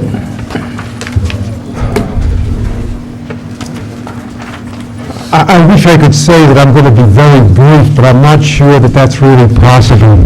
Although I'm hoping that this discussion will put at least this issue to rest until the next budget cycle. The item reads, landfill closing projections for revenue, costs, and closing data. Item G2 is available, and it's available actually in color. The charts are in color, and anybody wanted to pick one up right here at the desk and follow along. I'll just try to give you the briefest history of what's involved here. It involves, of course, the landfill enclosure. As many of you know, the effort to fund the eventual closing of this landfill goes back to about 1994. And I've spoken to a couple of people who were around at that time and know what happened. And it's my understanding that in that period, there was an agreement with DEM that the town, with the next fiscal year, would begin putting together a fund for the closure. The purpose being to have enough money to close the landfill whenever the last trash was thrown in. And the number agreed upon was $168,304. Now, if you begin to add $168,304 every year, you realize immediately, with the factor of inflation, even trying to consider some interest on that fund, you couldn't possibly fund the closure of the landfill with $168,000 a year. I'm told that the understanding with DEM was that over the years, the $168,000 would be increased each and every year. Not surprisingly, and not meant to be critical, I wasn't around, and most of us weren't around at the time, the $168,000 appropriation was never increased, not a single year, not by a single penny. To finally address this issue of the cost and funding for the closure, we retained some years ago PAR Engineering. And PAR Engineering, as you know, made a proposal for the funding of the landfill closing. A landfill committee recommended a plan for the funding. and a previous town council approved a plan for the funding.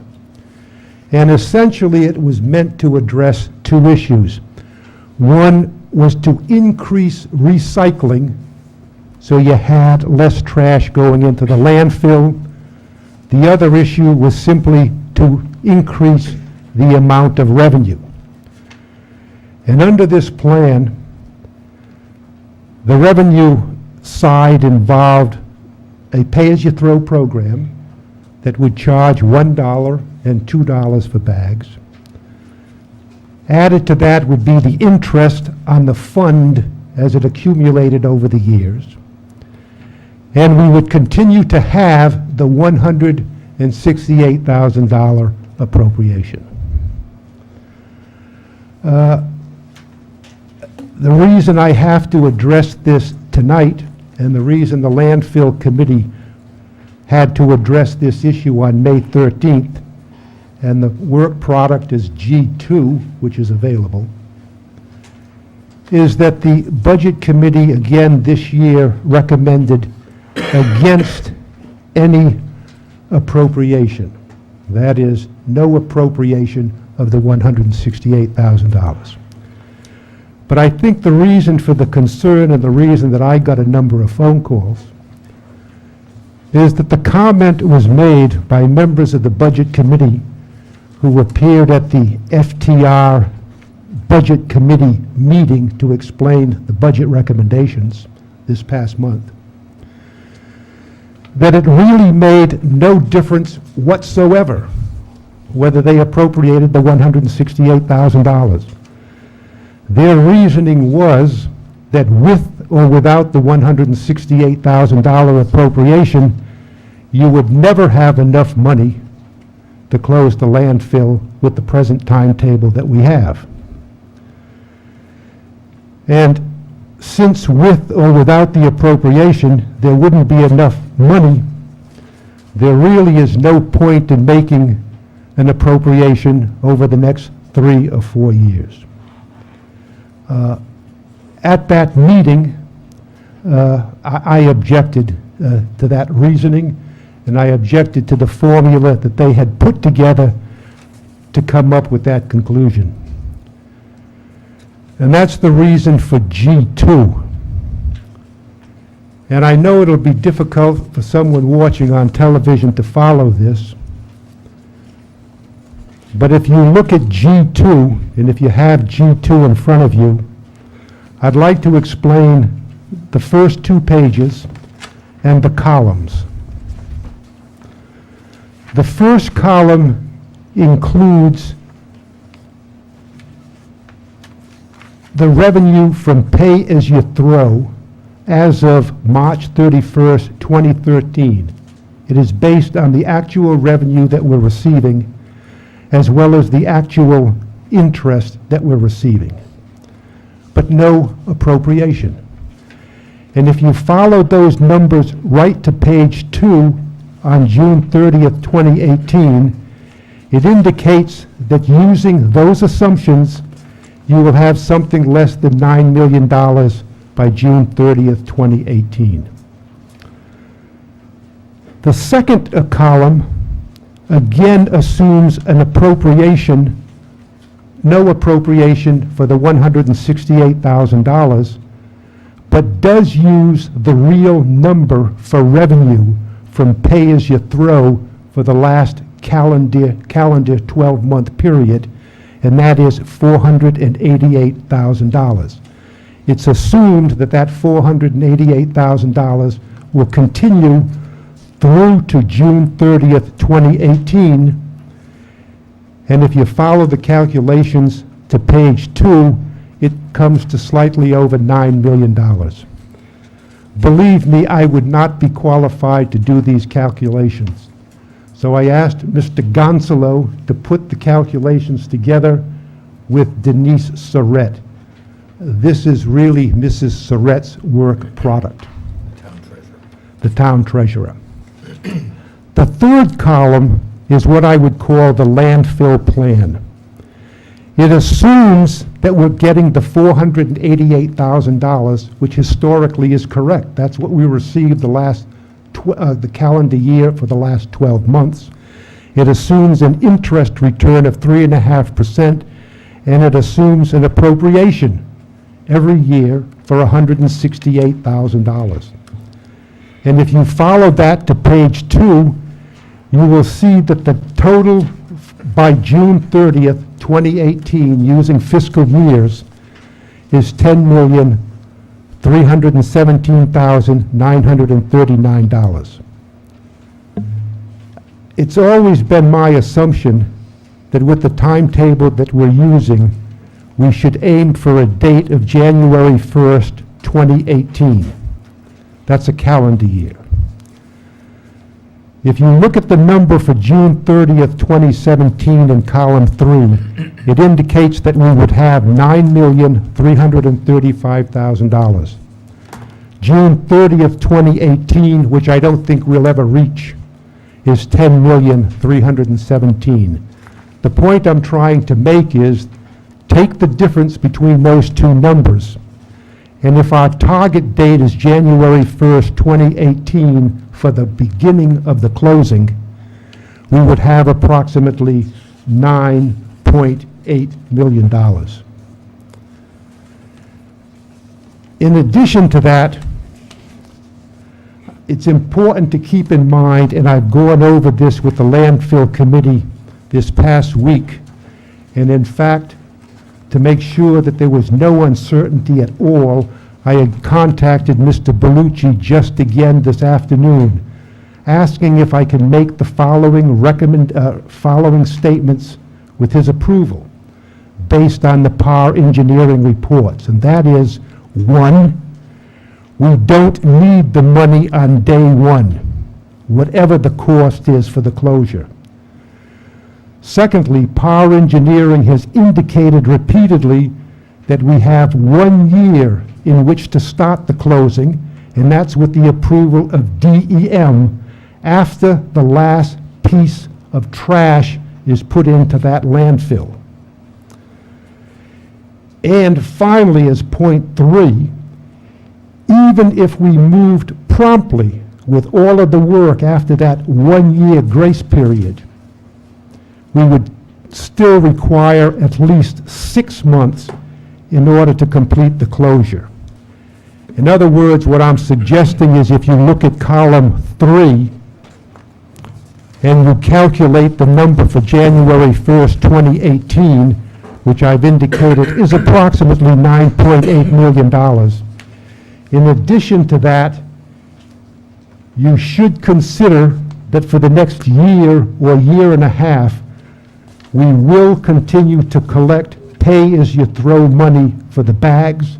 We'll continue to collect interest, although we will have an additional cost for the direct haul to Johnston, which will include not only the direct haul, but the tipping for the additional trash that we'll be dropping off in Johnston. But we still come out way ahead. My bottom line is, and then this is not an argument that I want to continue, but I think it's important for the taxpayers in the town to understand what these numbers are. I've just indicated for you that on June 30th, 2018, according to the calculations by our town treasurer, we will have $10,317,000. If the closing were to occur on June 30th, 2017, according to Mrs. Surratt, we would have $9,335,000. For that same time period, the Budget Committee came to its conclusions that there was no purpose in making the $168,000 appropriation, and came to the conclusion that we would have to go out for bonding in 3 or 4 years, based on their numbers which are described in their reports as estimates, assumptions, and scenarios. But by way of comparison, so that you know the difference between these two sets of numbers, on June 30th, 2017, I've indicated According to Mrs. Surratt, we will have $9,335,000. According to the Budget Committee numbers, we'll have $7,818,000. If we make it to June 30th, 2018, according to Mrs. Surratt, we'll have $10,317,000. According to the Budget Committee, if we make it to the end of fiscal year 2018, we'd only have $8,491,000. That explains why they came to the conclusion that it makes absolutely no difference whether they have the appropriation or not. And I agree with them if you buy the Budget Committee's numbers. The difference, and it's an easy calculation, all you have to do is subtract $8,491,000 from $10,317,000, and the difference of opinion between the Budget Committee and the Landfill Committee is $1,826,132. The bottom line to all of this, and I hope everyone will take an opportunity to get a copy of G2, is that with the appropriation of $168,000 a year, and using the timetable and using real numbers based on the real revenue that we're recognizing with the pay-as-you-throw program, you will be able to pay for the closure of that landfill using the target date of January 1st, 2018. You'll have no difficulty at all. Hopefully, with the next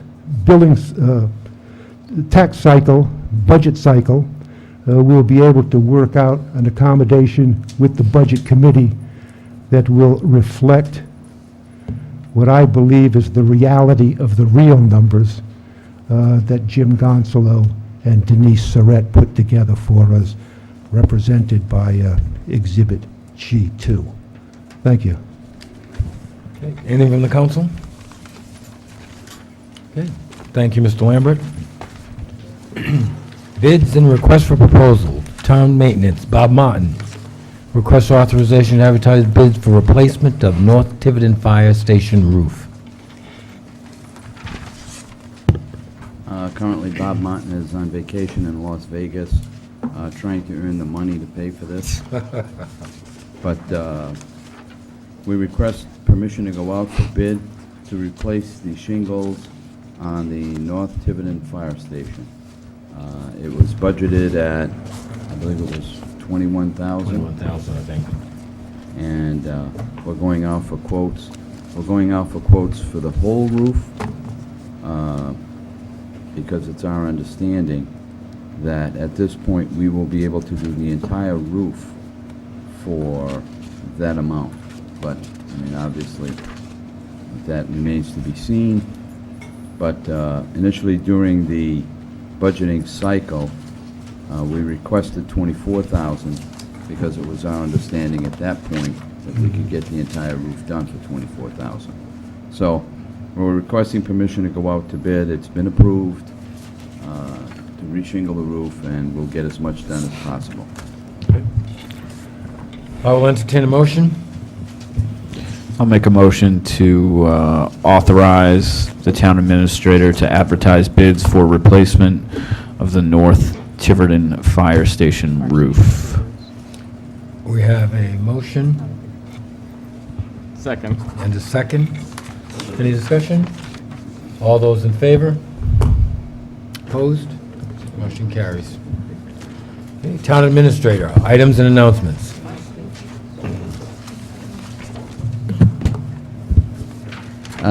Let me just give you a report on the alleged pump-out boat. We are waiting for the transport company to give us an estimate so that we can obtain the funds from the owner in California to contract for the hauling of the boat back here. I'm happy to report that the Cassett drainage has been completed and the town has already paid its share of the cost. Good. Which is 50%. Real estate tax bills will be issued mid-June. The library will be holding a basic computer session in mid-August. There will be further announcements of that in the event that anyone is interested. The Rhode Island Turnpike and Bridge Authority will be selling Easy Pass transponders at the Town Hall during the month of June. The dates and times will be announced, and one Kind of caution. presumptuous of them, isn't it? Well, let me finish. All sales will be final. Let me put it that way. If there is no toll, then you will not be reimbursed for your transponders. Still need them for turnpike and stuff. So, they can be. Jim, can I ask where Can you you- got that can you use information? From the Rhode Island Bridge and Turnpike Authority. They feel you can still use them Yeah, if you go over the Pelican. along you the can East use it, Coast. And then anywhere else. Jim, did you get that in writing? Do you have a release in writing from them? No, Says not that? yet, About the selling it and all sales final? not yet. Well, if you can get it by 3 o'clock tomorrow, let me know. That'd be interesting for the judge to see. Yeah. Okay. I've got a memorandum from them on the proposed dates. Why don't you request it first thing tomorrow morning, that you need it so that you can post it in town hall? Okay. Planning has now been totally relocated to the lower level of the town hall. We have 4 rain barrels left in varying colors at $80 each for anyone who missed the opportunity. And just for an announcement, June 1st is the site walk, the Sousa Road property, begin at 9 a.m. Assembly will be at the Park and Ride, and people should be dressed properly because you'll be working along busy roads and in the woods. So, this is tick season, so you might need to cover up pretty well. URI has arranged for a 15% discount at 4 laboratories, the details of which, this is for water testing of anyone who has wells. They urge that you have your wells tested annually, and at this point, they have arranged for a 15% discount at 4 labs. 15%, I thought you said 50%. 15. Okay. And the information is on a card like this at the back of the town hall. The last announcement I have is we have collected quite a bit of our taxes, I've got it. 96%. Excuse me a moment while I get it out. It's in the report. We have collected 96.71% of our levy. And we are behind last year's collections by 0.24%, or translated 88,094. We have sent out 945 late notices that hopefully will produce some tax revenue. That's all I have. Thank you. Could I just ask a question? For the site walk, was there a quorum of people? Will that be advertised as a? Well, she needs to know that. I didn't know if folks had, if we knew that already. So far, I only had 3 of you, so I won't be posting unless it's warm. Okay. Council announcements, comments, and questions. Just remember, it's not your meeting anyway, so if you're there, don't spend the whole time all together. Mingle with the other people. Don't hang out together as just the council, please. Well, sure, of course. Hanging with the ticks. We'll buddy up and make it through the woods alive. Take a planner with you. Okay, council announcements, comments, and questions. I just have a question. We've got the trust report, the quarterly publication from the trust, and in it, it has an article, 8.5 million in tops dividends declared by board, and it sounds like the town, being a member of the trust, would be getting some type of dividend. I'm not familiar with this. In the last 2 years I was on the council, I'd never heard of this. So if the town administrator could provide additional information at our next meeting on what this means to the town, will we be getting a dividend, and where does it go? Yes, we will be getting a dividend. The amount of the dividend is not known at this point. And we will be refunded a portion of our initial investment in the trust. Apparently, when the trust was formulated, each town that joined the trust made some type of contribution. Don't know what that was, how long ago it was, but we will be getting a portion of that back. And the trust has been operating in the black, if you will. So they occasionally declare dividends when the pot builds up too much. So that will be coming to us. But we will most likely have a choice as to how we want to receive it. My understanding at this point is that a portion that is returned to us, we can sort of keep in escrow and offset increases going forward. Any increases will come out of that escrow amount. So that's something that we'll decide when we find out what it's all about. When do you think you'll have this information from the trust? It should be sometime in June, I would hope. It could be any time now, really. All right. Jim, if I'm not mistaken, in the past, wasn't that just a reduction in our premium? Premium, yeah, it was Yeah, so if our dividend was $20,000, to pick a number, and our premium was 60, then our payment would only be 40. In the past, I believe that's what had happened. In the past, the dividends were small, 5,000, 4,000, you know, something like that. So we just offset the premium with it for the following year. Hopefully, this will be a lot more.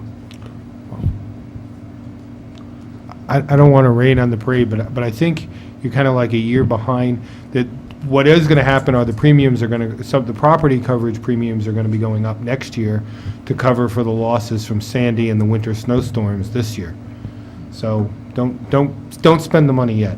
I wasn't spending the money, I just wanted to know what amount of money's coming in and what we could use it to. Is it used to offset insurance premiums, or what? Where does it go to the general fund? So When we have that, I usually announce it. okay. Okay, and when we find out what the numbers are, I'll announce it. All right, thank you. Okay. The only thing I have to say is, we just had the financial town referendum, which voted on our budget, and I'm sure the town clerk can tell us what it costs to run that election. Probably around 10, 12,000. I don't have all the bills in yet, but we're going to go to the 12,000, I can tell you. Yeah, and I love the democratic process, but I was really saddened by the number of people who turned out to vote. I know that there wasn't a big brouhaha on the budget, there wasn't a battle over it, but still, I mean, it's still your right to go and vote. And so I was disappointed that not a lot of people turned out.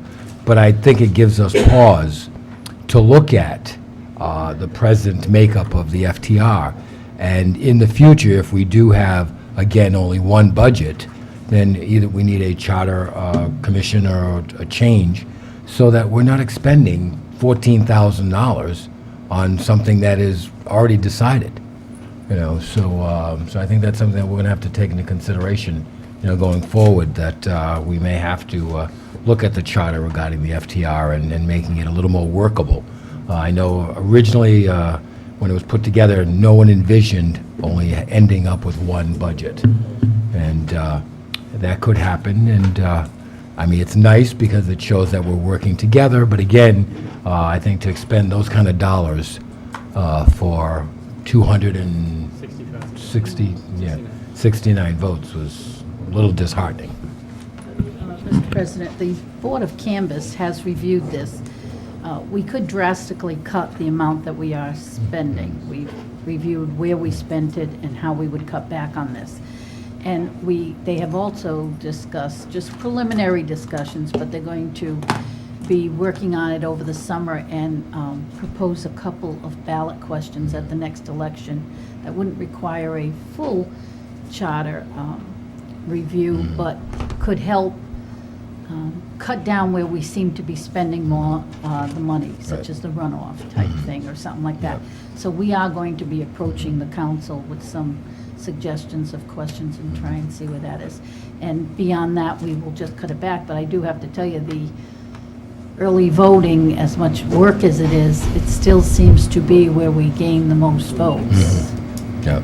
So, and it was advertised probably beyond what we need to advertise, things like that. So we've reviewed it, we're reviewing the budget, we're thinking of where we would cut back, and there are places that we could cut back. This is only the second year, and it's still in its infancy to work everything through. Okay, I have nothing else. Anyone? No? Okay, Town Solicitor. Thank you. It looks like a lot of it's just items for distribution. Number one is the lawsuit LAL Construction Company, et cetera, including site-ready materials versus the town of Tiverton. This is sort of the other shoe falling as far as our enforcement action, the suit that we brought against Site Ready and LAL for their activities. As you will recall, we were successful in getting them to remove the single-stream recycling that was coming from Fall River, the household recycling stream, from the property. And we have pending in state court the overall lawsuit as to the litigation, as to the legality of the uses on the property, including that recycling. They've now turned around and sued us in federal court, alleging violations of their rights. You have K1A is just the summonses, K1B is the complaint, and one of the things that they've done is they have provided, actually I'm going to hand out if I can, this was received just recently. This is a letter from the Interlocal Risk Management Trust indicating that they have received our claim. We forwarded this to them immediately since it's seeking financial damages, and they have assigned it to DeSisto Law, Mark DeSisto, who's been very helpful in other cases that he's defended the town in the past. They have not yet decided. I expect they will have a reservation of rights that they'll issue as to whether they would eventually pay any damage claim, but they will be assisting us with the defense costs. Along with this complaint is a little bit unusual in that 3 separate individuals have been sued in their individual capacity as well as their official capacity. Those being Jim Gonzalo, the town administrator, Stephen Hughes, the chairman of the planning board, and Stephen Berlucci, the director of public works. I don't see any merit at all to these claims. The type of things that they're alleging are bringing this enforcement action, are bringing the action in suit is what's violating their rights.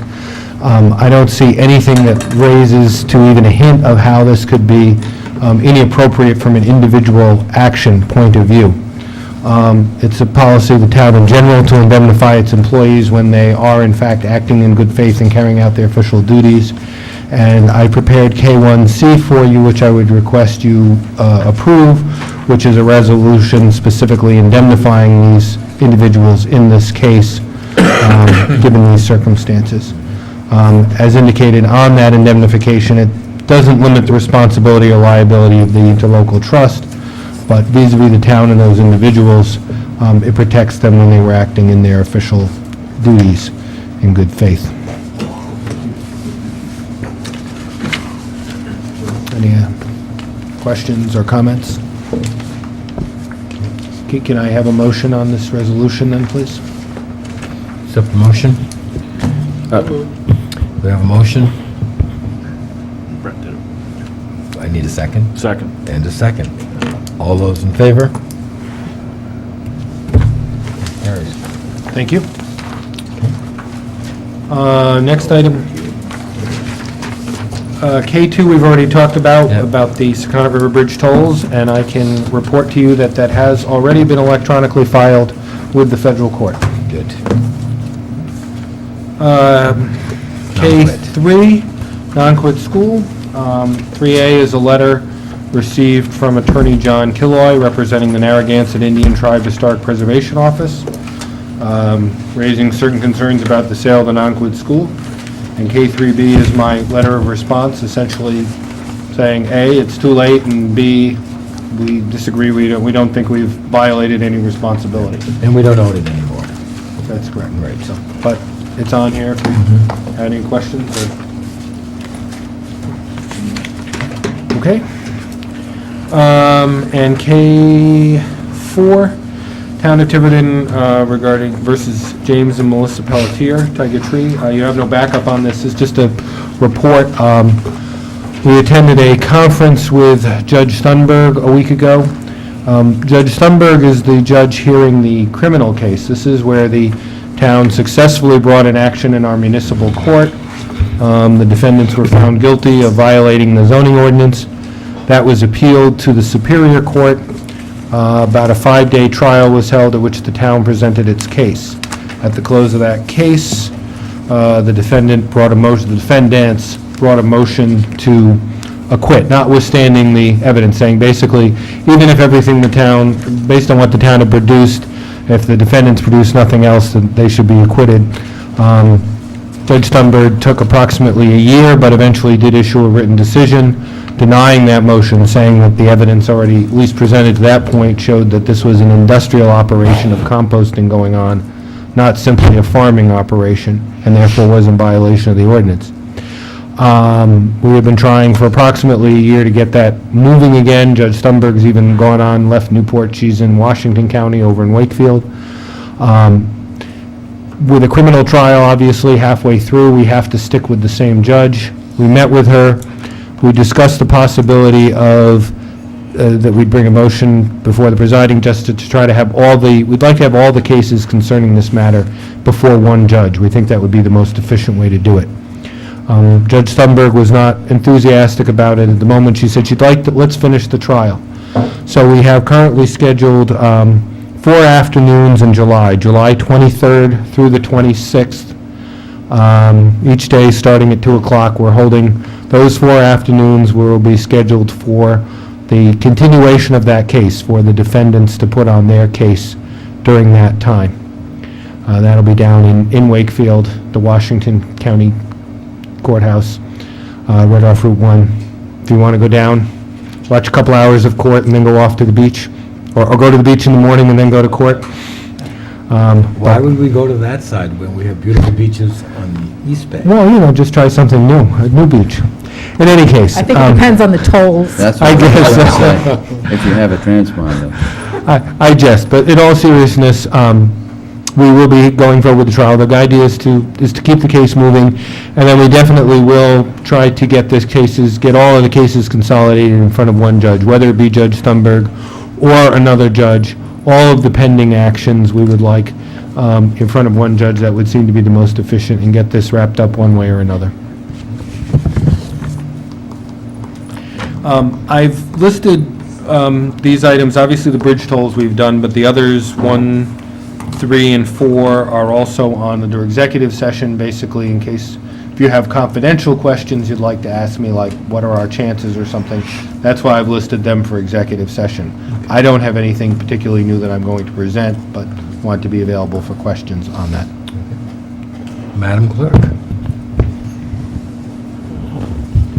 Yes, I was going to report on the election, which we've covered. I, too, was disappointed in the outcome. However, like I say, Board of Canvass is reviewing all this.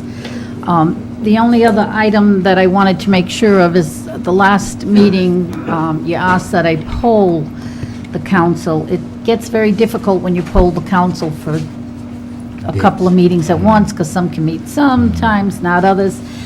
And I'd like to suggest that when we have to do additional workshops or special meetings, that we try to keep it to the Mondays, because that seems to be the date that the council usually sets aside anyway.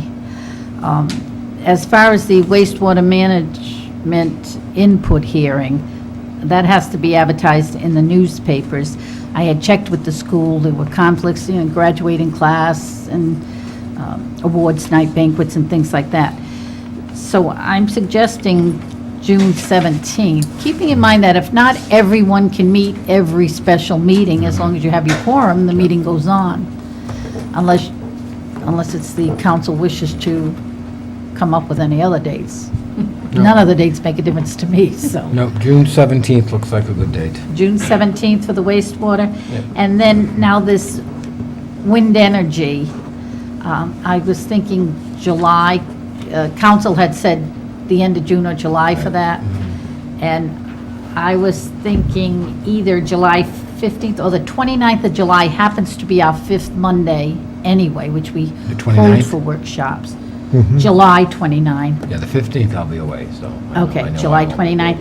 And now, what I'm going to do is if we have other issues that come up for workshops, we'll try to combine them into some of these workshops so that you're not just setting workshops for each thing. Okay, if that's in agreement with council, June agreement. 17th for wastewater, that would be it. And July 29th for wind energy? Yeah. Works? That's fine with me then. I might Okay. not, I might not be able to make the 17th, but don't hold it up on my account. Yeah, I'm sure. And now, are these going to be workshops you want or special meetings? Workshops at this point? Well, yeah, they're both workshops, because we're going to get all the information. Even on the wastewater, because you're going to want to hear from the public? Yep. Okay. Okay. Anything else, Madam Clerk? No, thank you. And Mr. Lambert? Excuse me, before we go into executive session, I'd like to request that item number 5, executive session number 5, be moved up into first place. Okay. No, we're not going to be talking too much about the first Yeah. 4. I mean, they're going to move very quickly, but yeah, we'll do it. Okay. Thank you. Okay. I move that we go into closed executive session pursuant to Rhode Island General Laws, Chapter 4246502, LAL Construction et al. Versus Town of Tiverton. Second. All those in favor? And stay in closed executive session pursuant to Rhode Island General Law, Chapter 4246582, Ray Narragansett Indian Tribe. Second. All those in favor? And stay in executive session pursuant to Rhode Island General Law, Chapter 4246582, Town of Tiverton versus James and Melissa Pelletier. Second. All those in favor? And stay in closed executive session pursuant to Rhode Island General Law, Chapter 42465A6, Ray Industrial Park, prospective business or industry. Second. All those in favor? And stay in closed executive session pursuant to Rhode Island General Laws, Chapter 42465A2, Ray Collective Bargaining, Teamsters. Second. All those in favor? And just make one final one, just changing the order. And we will, I also make a motion that we change the order of item 5.5, closed executive